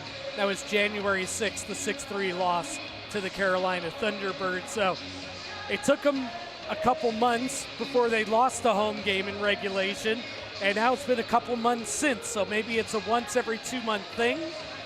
I don't know. But right now they have some work to do before or else they will be hitting their second regulation loss on home ice this season. I'm sure that head coach Billy McCreary would prefer for that to not be the case, and I'm sure he would just prefer to win. I'm sure he would prefer for this to turn around and for this to end up being a start to a good weekend. It's the first of 3 games that the Hat Tricks are playing here at home. 36 wins this season. They've already matched last season's total. It's the total for the entire season. Of course, they didn't play at all in the 2020-21 season, and they had 31 wins in what ended up being a shortened season. So if they come back and get the win, then they set the franchise record for most wins in a season since there has been the Danbury Hat Tricks. And you point out the busy home schedule this weekend. They're back at it tomorrow night, 7 o'clock. They host the very same Mississippi Seawolves. And then after that, Sunday, Delaware Thunder come into town. And the Hat Tricks conclude, you know, a busy weekend. Billy McCreary, as we talked about a little bit in the open, Billy McCreary said he's already kind of plotted out, depending on injury and poor play or great play or whatever, what the differing lineups are going to look like each night this weekend. The lineup is going to change each game. As we talked about, key guys out of the lineup tonight, or, regular guys that have been regulars, are sitting tonight. They'll get back in tomorrow. Some others will sit out, just trying to keep guys fresh, make sure that anybody that's dinged up a little bit gets their time. Again, the wins here are important. Trying to get first overall in the league is important, but what's most important is to be healthy when the postseason begins. Danbury going from left to right across your internet waves. The Hat Tricks have 20 minutes to try and make up the 3-goal difference. Brendan Sheehan on the dot. It'll be a clean face-off win for Philip Wong. The puck is dropped. We're underway for the third and final period of regulation time. McDonald will come over, play it off the boards, try to get it for Ojek. Bounce over his stick, and the Seawolves will gather it in forward with it.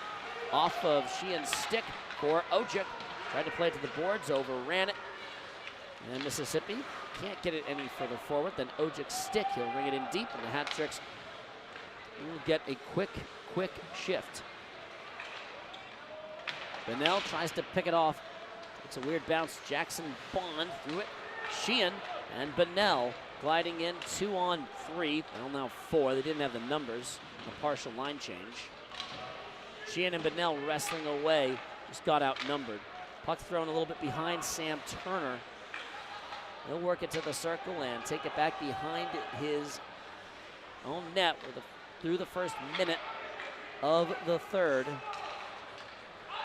On net, Wilson has to stick it away. Abdella. That'll be icing. A minute 13 in. Abdella is saying, how can that be icing when the Mississippi player was right there and just whiffed on the puck? And now the linesman referee, they're conferring. And yeah, that's going to hold true. No. As an icing. Yep. Yeah, the referee yelling at the Danbury bench and to Abdella, explaining that apparently the Mississippi player's stick was lifted by the Danbury player that was there. So he could not have played the puck. Turner tries to work it low. And to Kimhoff, nearly there for it. The rock goes, the net comes off its mooring, so we'll get another defensive zone face-off for Danbury. So one of my favorite facts in the Fed this season is that Jake Raleigh, who plays for Mississippi, was born in Raleigh, North Carolina. That's a little too perfect. That's really perfect. Good job by the Raleigh family. Yes, to relocate to the correct city. Yes, exactly. But now got it into McKittrick. Mississippi will take this out. Seawolves, first couple of shots of the period have been for Mississippi.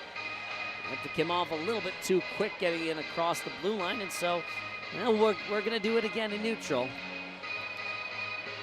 I have not heard of a town named Cerny in the United States, but you know what? Could be in Slovakia or the Czech Republic. There could be a town of Cherny. That's possible. Absolutely. I know of a Lynchburg. Yes, oh, for sure. To Benedette in, Falanga across. Missed on the shot, caught the puck on the heel of his stick and sailed it. A rare odd man opportunity for Danbury too. A 3-on-2, and Falanga just didn't even hit the net. Marchesson will glide in. Marchesson at the circle, shot, nice rebound, juicy chance. Yevdokimov will take it away. Up the wing, the rock goes. Leave it for Yevdokimov. Dowler, the Falanga. He's played a pretty good game, just hasn't gotten the rewards. Good keep by Jake Raleigh. Puck on, Yevdokimov can't control it. Wilson, I think, got a piece of it. To the point. Side stick, saved by Wilson. Over the blue line, and the Hat Tricks putting a little bit of pressure on, lobbed in. Yao gather and control it. Thrown out into empty space. Just has to hold it and wait. We'll ring it around. Wilson will just leave it for Brendan Dowler. Over the middle for Sheehan. Glides in. Sheehan chips it to the right. Ojek. Puck takes a couple of bounces. Ojek didn't get the shot clean. I think it got blocked on the way in. Robertson and Ojic kind of pick each other. Pass across for McDonald. In front, Radcliffe couldn't connect on it cleanly. Low for Sheehan. Danbury in their first good offensive shift of the period. Puck bounces in front, away from Radcliffe, and out come the Seawolves. Gliding in is Helland. Wilson will just smartly put his mitt on it, and well, there's your first decent offensive chance of the frame if you're Danbury. Yeah, they had some, offensive zone time there, but again, missed opportunities, the one by Falanga where he missed the wide open net, then Radcliffe in front there. Just everything seems to be just a little tick off so far for the hat tricks. Gonzalez will play it around for Xavier Abdella. Look for it up the wings. Bennell will tip it. Ruiz has been in attack mode much of this game. Ruiz will hold it. Look for it low. Lobbed over the middle. Abdella got behind him. Looks for it. Abdella. Play this one around to the left side. Looking for some way to go with it. Gonzalez will knock it straight up. It'll find its way over the glass. We're 4 minutes plus into the third period. Relatively straightforward. That Mississippi has just kept Danbury from their best of chances and best of looks so far. Well, you mentioned Johnny Ruiz, who's had a string of great opportunities tonight. He is riding an 8-game point streak. He has had at least 1 point in every game since he returned from missing 8 games with that shoulder injury. I mean, he has been on fire, and he's been good tonight. He's had some of their best opportunities, including hitting a crossbar. That 8-game point streak is on the line, as is the 10-game winning streak for Danbury. Marchesson gets by one man, spins and looks. Marchesson wants to put it in front. Backing away at it still. Marchesson will play it to Abdella. Poked free. DeBenedette has to sprint back. He'll win the race ahead of Yevkemov. Abdella nearly turned it over. Gonzalez there to help him out.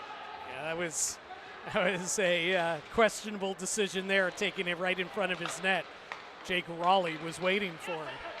Kuznetsov will glide it in. Wants the shot. Caught the shoulder of Wyrek. Might have hit him in the mask. It might have, yeah. Yeah. He'll take his helmet off. Hey, popped the strap. Caught him up in the face. Might have hit his shoulder as well, but it definitely caught some mask. Good sneaky shot by Kuznetsov. You talk about a guy who's dying for a goal right now. No goals in his last 8 games for Kuznetsov. Still sitting on 19. Leorakos a little bit too quick jumping over the line. So an offsides will set up in neutral ice.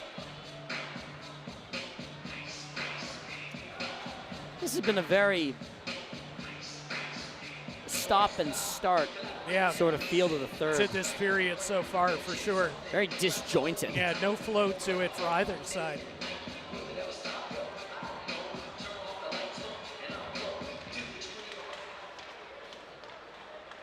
Mississippi wins the draw, works it on. Dowler trying to control it. Puck bounces. Radcliffe takes the check. Bush Anderson will knock it in. Yao off his stick and out. Yao will settle it. Over 5 in. Yao will glide it on. Yao to the blue line. Yao will pull it up at the circle. Picked off his stick. Settled in. Nope. Under Ojic. Off the glass, that'll bounce in. Handed off behind the net, picked off by McKittrick. He'll walk in, Sheehan scores! A mistake by the Seawolves, and Danbury capitalizes. It's 4-2. Well, a rare defensive miscue in their own end by Mississippi tonight. And the hat tricks turned it into a huge goal, 5:39 into the third period. That's a bad mistake. A really poor play. You'll see it again right here as you get the turnover and got the shot away. Sheehan just wired it home. Yeah, we missed the turnover there on the replay, but McKittrick picked it off. Glided in, picked it off. Chance in front. Bouncing puck. Sheehan with the goal on it. The hat tricks continue with the scoring looks. Chance in front. Stopped again. Danbury with some life. McKittrick will settle it. Tries to blast it. Gets blocked out. Sprinting the other way. McDonald trying to win the race ahead of an on-charging Jackson Bond. And just about barely did. It's 4-2 with over half of the period still to go. There's time to make up this difference. Bouncing to the slot. Ruiz and Kuznetsov will glide it on. 3-on-3 with McDonald on the left. Ruiz will just leave it. He's heading off the ice to end his shift. Loose puck. Falanga will get on it. Glides in. Falanga takes the puck for a spin. Wanted to throw it on to Marchessault. Falanga. Marchessault coming to help him out. Danbury goals. They'll get the scoring on this for you as they're announcing it in the building. Sheehan the goal. It'll be McKittrick with the assist. Number 17, Riley Robertson. Robertson gets an assist on it. 5 minutes, 39 seconds in the third period. This will be floated to the opposite end of the rink. Bouncing wide of Wilson. We'll have an icing call. And we'll have the under 15 media timeout. 4-2 here at the Danbury Ice Arena.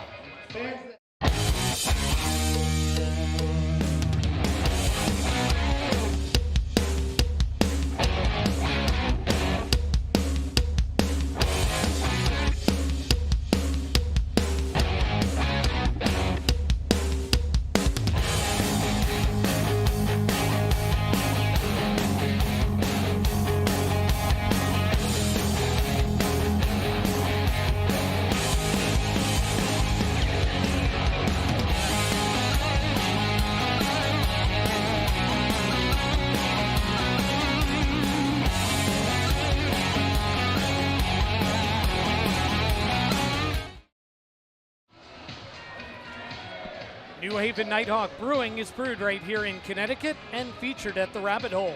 New Haven Night Brewing Company is the beverage of choice at Danbury Arena. Grab a cold one and party like you're in the Elm City.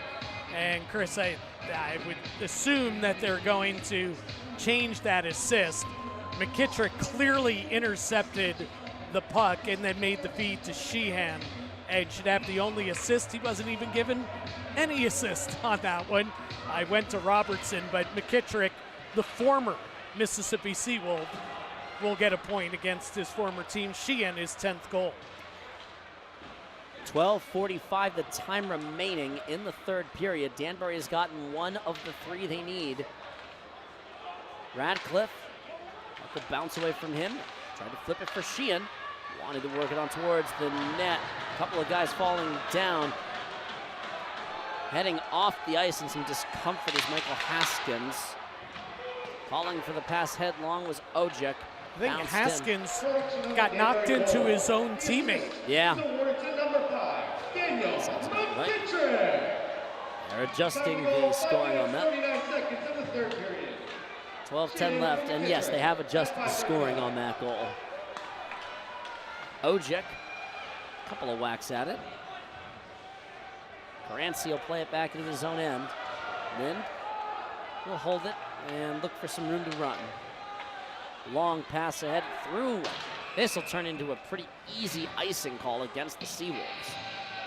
Yep, big face-off then coming up in the offensive zone. The officials are going to get Michael Haskins' helmet and stick off to him. Yeah, Sheehan crushed somebody with an open ice hit, and that Seawolf player in turn spun around and hit Haskins, and Haskins' helmet went one way, his stick went the other, and Haskins went down before finally getting off the ice. Hat-tricks win the draw. Dowler looking for the tip, didn't get it. And now we'll work it. We've got to fight. We've got to fight. Dowler jostling and taking on Mason Cerrone and taking him down to the ice. boy, howdy. That popped up out of nowhere. Play was running. Dowler and Cerrone just decide to go.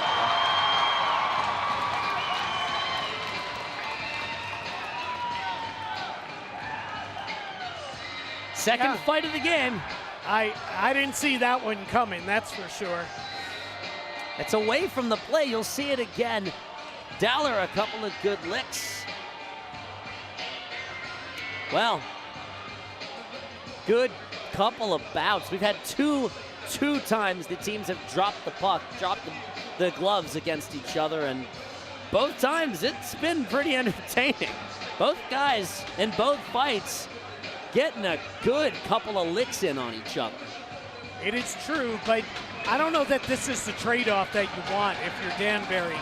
Dowler is, arguably one of your top 2-3 defensemen, as that one is shot down the icing against Mississippi. So you lose Dowler, and, Cerrone is not as important to his team as Dowler is to Danbury, but listen, things happen. And they certainly did right there. By the way, worth noting, Binghamton and Motor City have gone to overtime, and Columbus has won their game 7-1. As this shot will come on, kick its way wide, so if the score does not change from here, then Columbus will take over first place as McKittrick's shot will sail high. Also worth noting, if Danbury comes back and ties this game, they can't get the full 3 points, so Columbus would move into first place all alone atop the FPHL as far as the points are concerned. Right, if Danbury, if this game went to overtime. Correct. If Danbury obviously wins in regulation, which would be a massive comeback. That's right.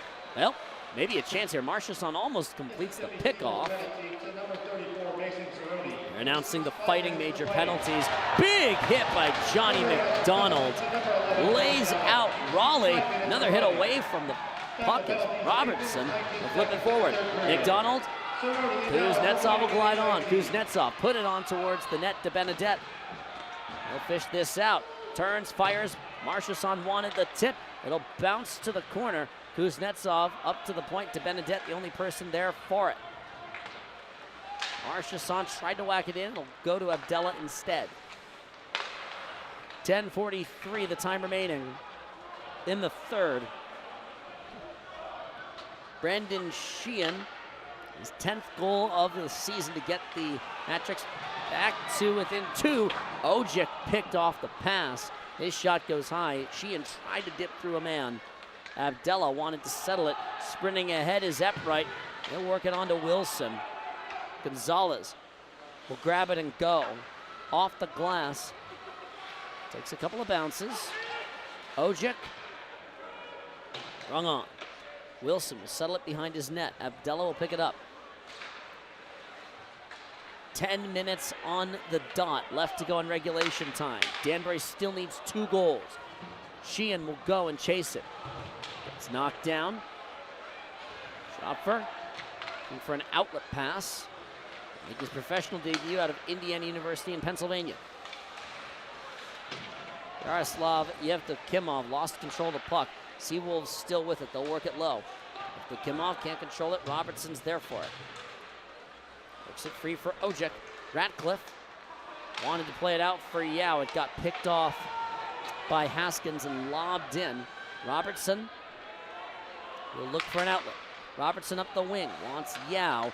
Yao can't get the headlong pass connected. Bonnell will ring it around. Haskins and Ruiz there for it. Ruiz doing all he can to keep this in the attacking end. Gonzalez off the bench. He'll play it to Abdella. Chances, let's go, hat tricks. 9 minutes left. Off the boards, underneath Gordy Bonnell. Icing is waved off. McKittrick, Bonnell tied up with Kyle Russell.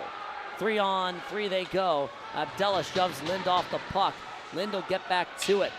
Played it up to nobody. Bonnell left it. Played it forward for McKittrick.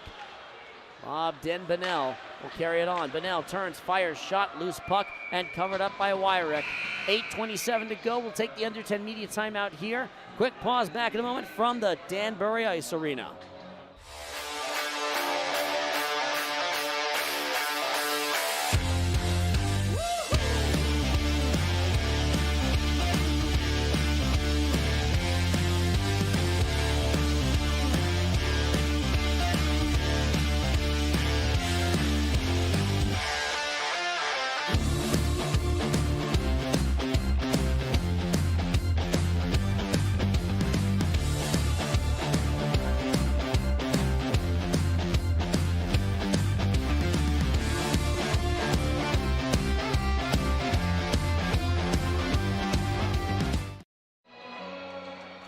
Stony Hill Dental Care is served as the leader and preferred provider of dental care in Bethel, Connecticut.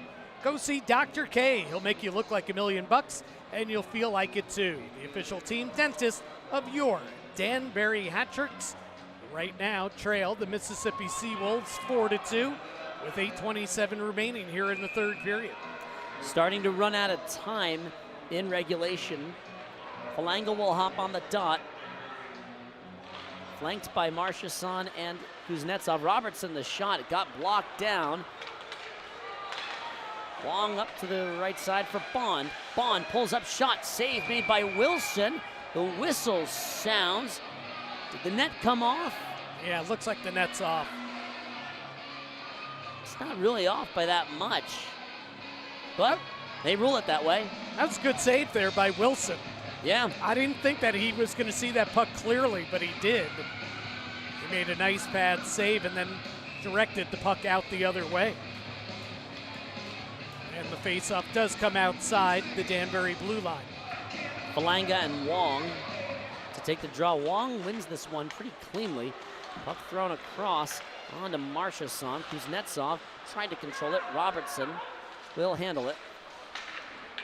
Seawolves have done a pretty good job for a lot of this game of making the entrances at the blue line for the Hat-Tricks annoying.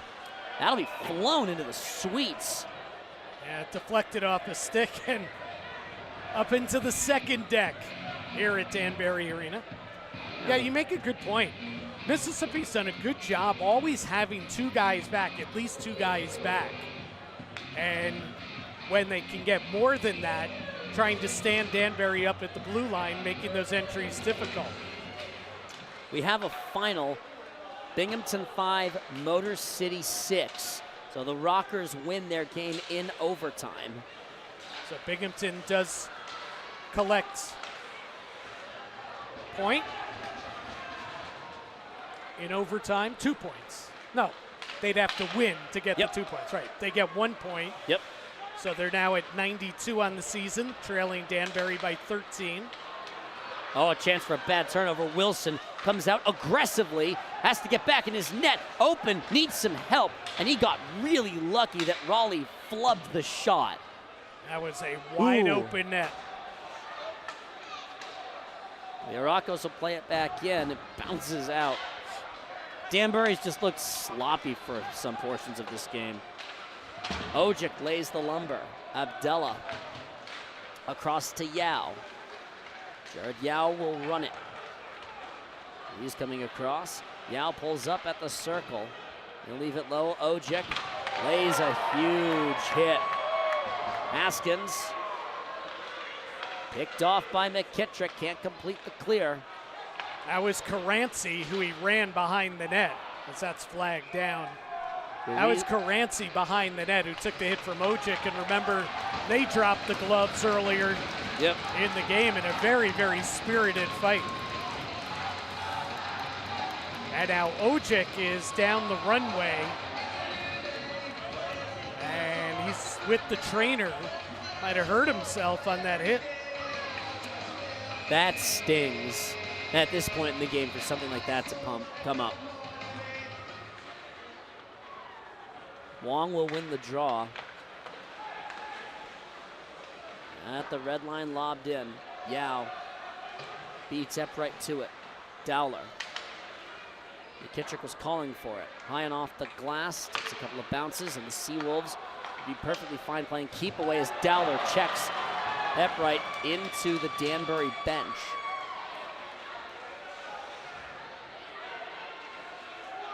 Dowler will gather it. Up the wing for Yao. Yao to the circle. Shot on the pipe. Third pipe tonight for Danbury. DeBenedette fires it on from a bad angle, and Wyrick will make another stop. Wow. I don't know how mad you can be about that, honestly. Yeah, I mean, listen, you know, it happens. You know, law of averages sometimes, right? But that is their third time that they've hit iron behind Wyrick, who has been very good, but he's also had a little bit of luck. 5:48 the time remaining. Danbury has already burned their timeout. Benedette will win the draw. Robertson on net. Puck will bounce away, a good save. Marcius on low for DeBenedette. Turns, hands off. McDonald stepping in front of Kuznetsov, bouncing puck. Where is it? It's sitting in the corner in front of the Peach Wave sign. Glove down by McDonald. Do they keep it in? No. Robertson has to control it in front of Raleigh. Tipped by McDonald over the blue line, bouncing puck. DeBenedette can't knock it down. Robertson across for Kuznetsov. Marchessault gets back on sides right on time.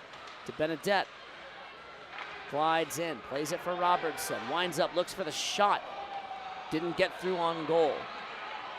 Evdokimov will carry this out. It's been a terror today. Evdokimov gets in at the circle. Shot saved by Wilson, and he'll get on top of it. That'll take us to the under 5. Last immediate timeout of regulation. We'll take it here on the Danbury Hat Tricks YouTube channel.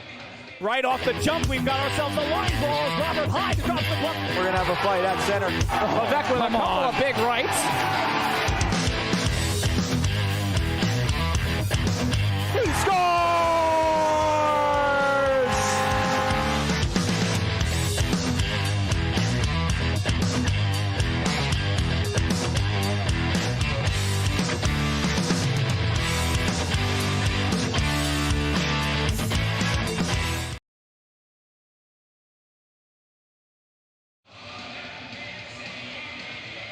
Hey, Hat Tricks fans, do you want food and fun? Well, JJ Stacks in Brookfield features burgers, swings, shakes, ice cream, and mini golf. Check out the menu and spoil yourself. Take the trip down Federal Road and stack it. Plenty of good stuff to enjoy over with our friends at JJ Stacks. Sheehan taking the face-off for the Hat Tricks, who need to score 2 goals in the next 4 minutes and 55 seconds. And they have had their looks in this period. Shots are 38-20 for the game in Danbury's favor. They've only surrendered 2 shots against in this period. They have to come off for Leorakos. Might be 3. It is 3, and Wilson will stop it.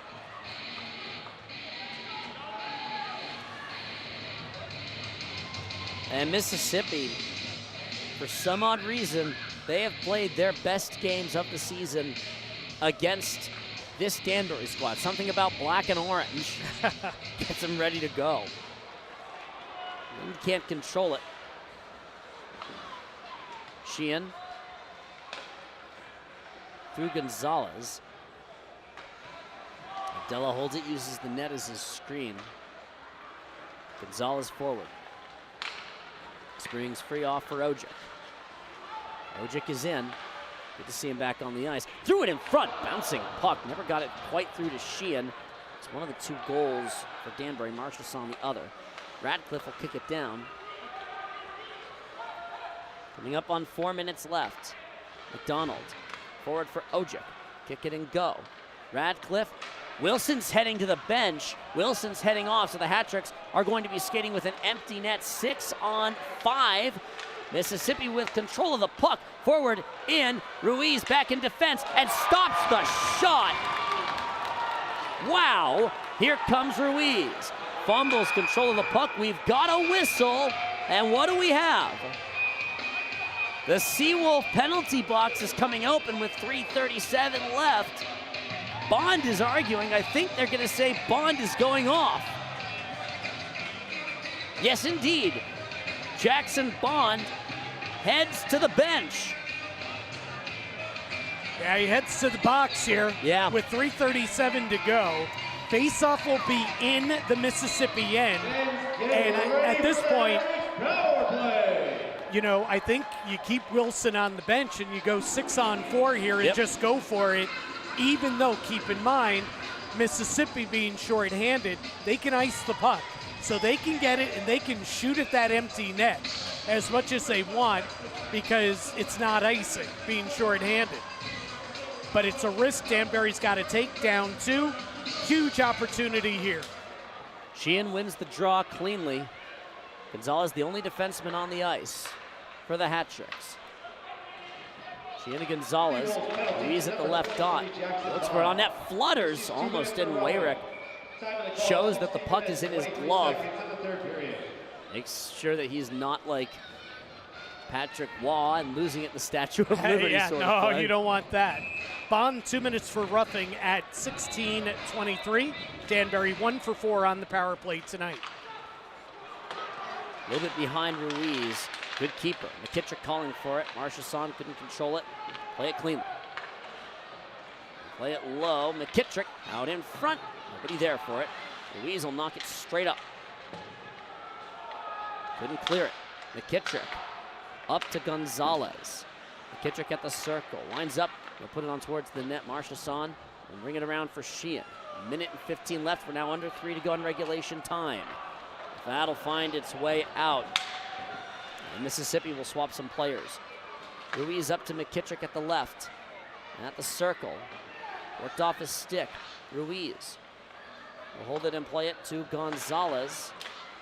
Ruiz to Marchessault. Bing, bang, boom, nothing there. Sheehan, only fans on it, he'll get it back. Ruiz winds up, blasts it, save made, loose puck, tried to put it on net. McKittrick couldn't play it quite cleanly. 40 seconds left, the whistle sounds, and what do we got? The net. The net off again. So 40 seconds of power play time left, 2:17 of regulation to go. Yeah, I mean, the Hat Tricks, very patient, and then as you called it, bing, bang, boom. They had the setup that they were looking for, that they were so patient to get, but it doesn't bear fruit. And now they get a fresh set of players on the ice for the final 40 seconds. DeBenedette wins the draw.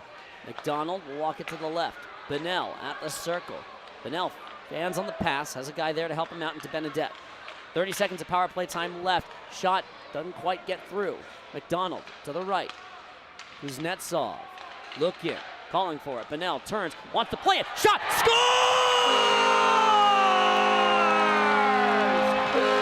It's a one-goal game. Lucas DeBenedette cuts the deficit in half with 1:56 to go. Yeah, kind of a broken play here, Chris.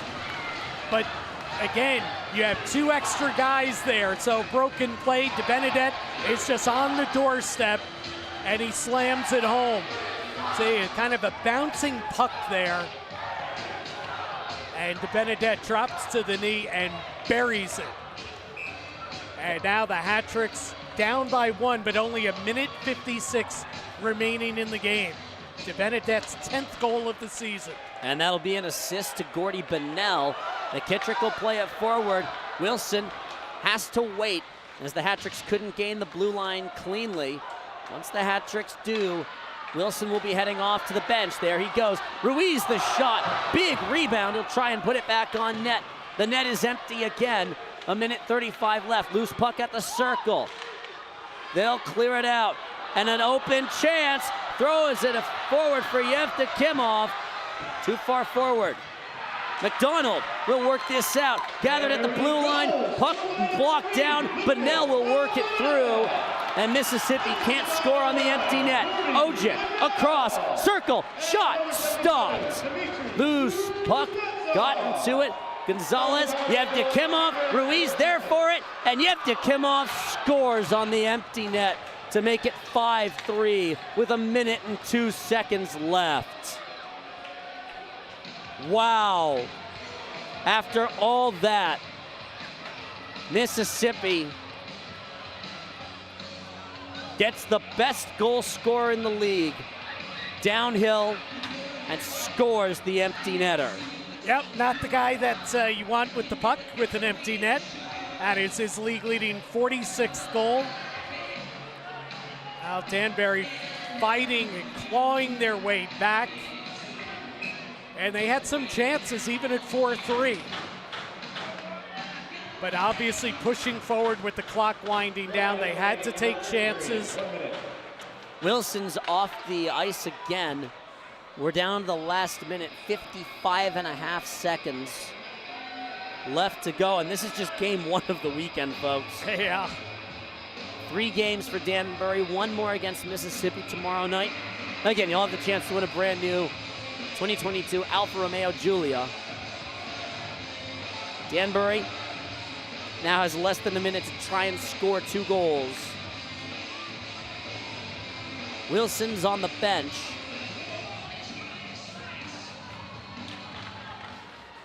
Puck sits in the corner. Bush Anderson can't quite complete the clear. It's a good play. Falling down was Marchesson. Sheehan will spin. Abdella. Assisted by number 17, Kyle Russell. Kyle Russell will get the assist on it. Sheehan will handle it. We're coming up on 30 seconds left. Yao was calling for it. They couldn't get it to him. They'll flip it out to neutral space in a game in which Billy McCreary will have an awful lot to talk about. Radcliffe came in offsides. Danbury, 21.7 seconds away from seeing their 10-game winning streak snapped and from falling in regulation time for only the 2nd time here on home ice this season. Yeah, 2nd time in regulation, yeah. Yep. 4th time overall.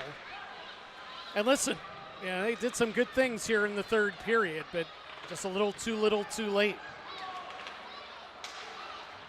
Mississippi will try and score once more on the empty netter. Icing is waved off. Rowley will get to it. Handles it. The final seconds will burn off, and that is that. The Mississippi Seawolves will take the season series against the Danbury Hat Tricks. 5-3 the final. And a gut check game from the hat trick perspective. 3 goals to start the scoring for Mississippi. Jeff Epwright, Kyle Russell with 2. Marchesson with 1 to answer. Leorakos got 1 in the 2nd period on a power play. Danbury got 2 goals in the 3rd period. Brendan Sheehan and Lucas de Benedette. The empty netter ended the scoring. Yaroslav Yevdokimov with the goal, and that's that. No barrel lift, no celebration, just a regroup and get yourselves ready to go tomorrow. 7 o'clock tomorrow is going to be the puck drop between these 2 teams. A brilliant performance by Blake Wyrick, who stops 39 of 42 shots. Got one of his very, very best performances of the season. Yep, and listen, Wyrick was fantastic. I thought he, Leorakis, were the 2 best players for them tonight. And really, listen, at the end of the night, Mississippi leads this one beginning to end. They were 2 goals in the first. They had a 3-0 lead at one point. Hat Tricks were able to whittle it down to 4-3 here in the 3rd period, but just a little too late. The empty netter, and they lose it 5-3. We talked about the reasons before, mistakes, Mississippi taking advantage of them. Too much Wyrick, who was terrific, I thought, tonight. And then, hey, you hit the pipe 3 times as well, That means luck isn't on your side either, but a lot of things go into this this defeat tonight. Yeah, I'm sure that Billy McCreary is going to have an awful lot to talk about with his team. A 2-point game for Brendan Sheehan. 4 points for Yaroslav Yevdokimov. A brilliant performance. 3 points for Yanni Liarakos. And I thought Liarakos actually was the better player. I know he had 3 points, and Yevdokimov had, the 4 points. But I thought Liarakos was terrific. Hard on the puck, winning battles, and obviously the goal and 2 assists. But Wyrick was terrific, being called upon, early and often in this one, and really a lot of focus. And as I talked about earlier, constantly was in the right spot. He just played a real smart, sharp game. And as such, the Hat-Trick's 10-game winning streak is no more. It ends up being the second longest winning streak in franchise history, going back to November and December of 2019. That remains the longest win streak in franchise history at 11 games. So that comes to an end, and the Hat-Tricks lose on a home ice for the first time in any fashion since early February. And listen, you go home to your bed. It's coming back right here in your home arena tomorrow, and you get right back at it and try and defeat Mississippi for the first time this season. That is crazy to think. That's a wild fact that of all the teams who have been their biggest problem, the Seawolves have been. The only team that's been eliminated from playoff contention is now 2-0-2. Excuse me. The Hat-Tricks are 0-2-1 against them this season. That's tough. That's incredibly tough. Hey, good on the Seawolves. They played one of their very best games of the season. And again, it'll be a 7 p.m. puck drop. Again, if you want to try and win a 2022 Alfa Romeo Giulia, go to danburyhattricks.com/win a new car for your opportunity. And I'm in. And Sunday, after the game on Sunday, is your chance to skate with the Hat-Tricks. All fans 17 and under who register will get a complimentary ticket to that hockey game. And just go to danburyhattricks.com/skate with the Hat-Tricks. We'll be happy to have you here. You get to skate with your favorite players on this sheet of ice here at the Danbury Ice Arena. Yep, another fun promotion, and still a handful of home games left, in the regular season. Hat-Tricks have, after tonight, they have 8 games remaining overall on the schedule. 5 of those 8 games will be played on home ice. And, Delaware on Sunday, got Mississippi tomorrow, and then back at it next weekend as well. And then all of a sudden, it's going to be here before you know it. Yeah. The playoffs are right around the corner. And, Hat-Tricks, listen, we'll have to put this one behind them quickly and get right back at it tomorrow. Well, for my partner in crime, Jim Cerny, and everybody with the Danbury Hat-Tricks, I'm Chris Lynch. We hope you have enjoyed your time with us this evening. Be warm, be well wherever you may be, and we'll see you right back here tomorrow night.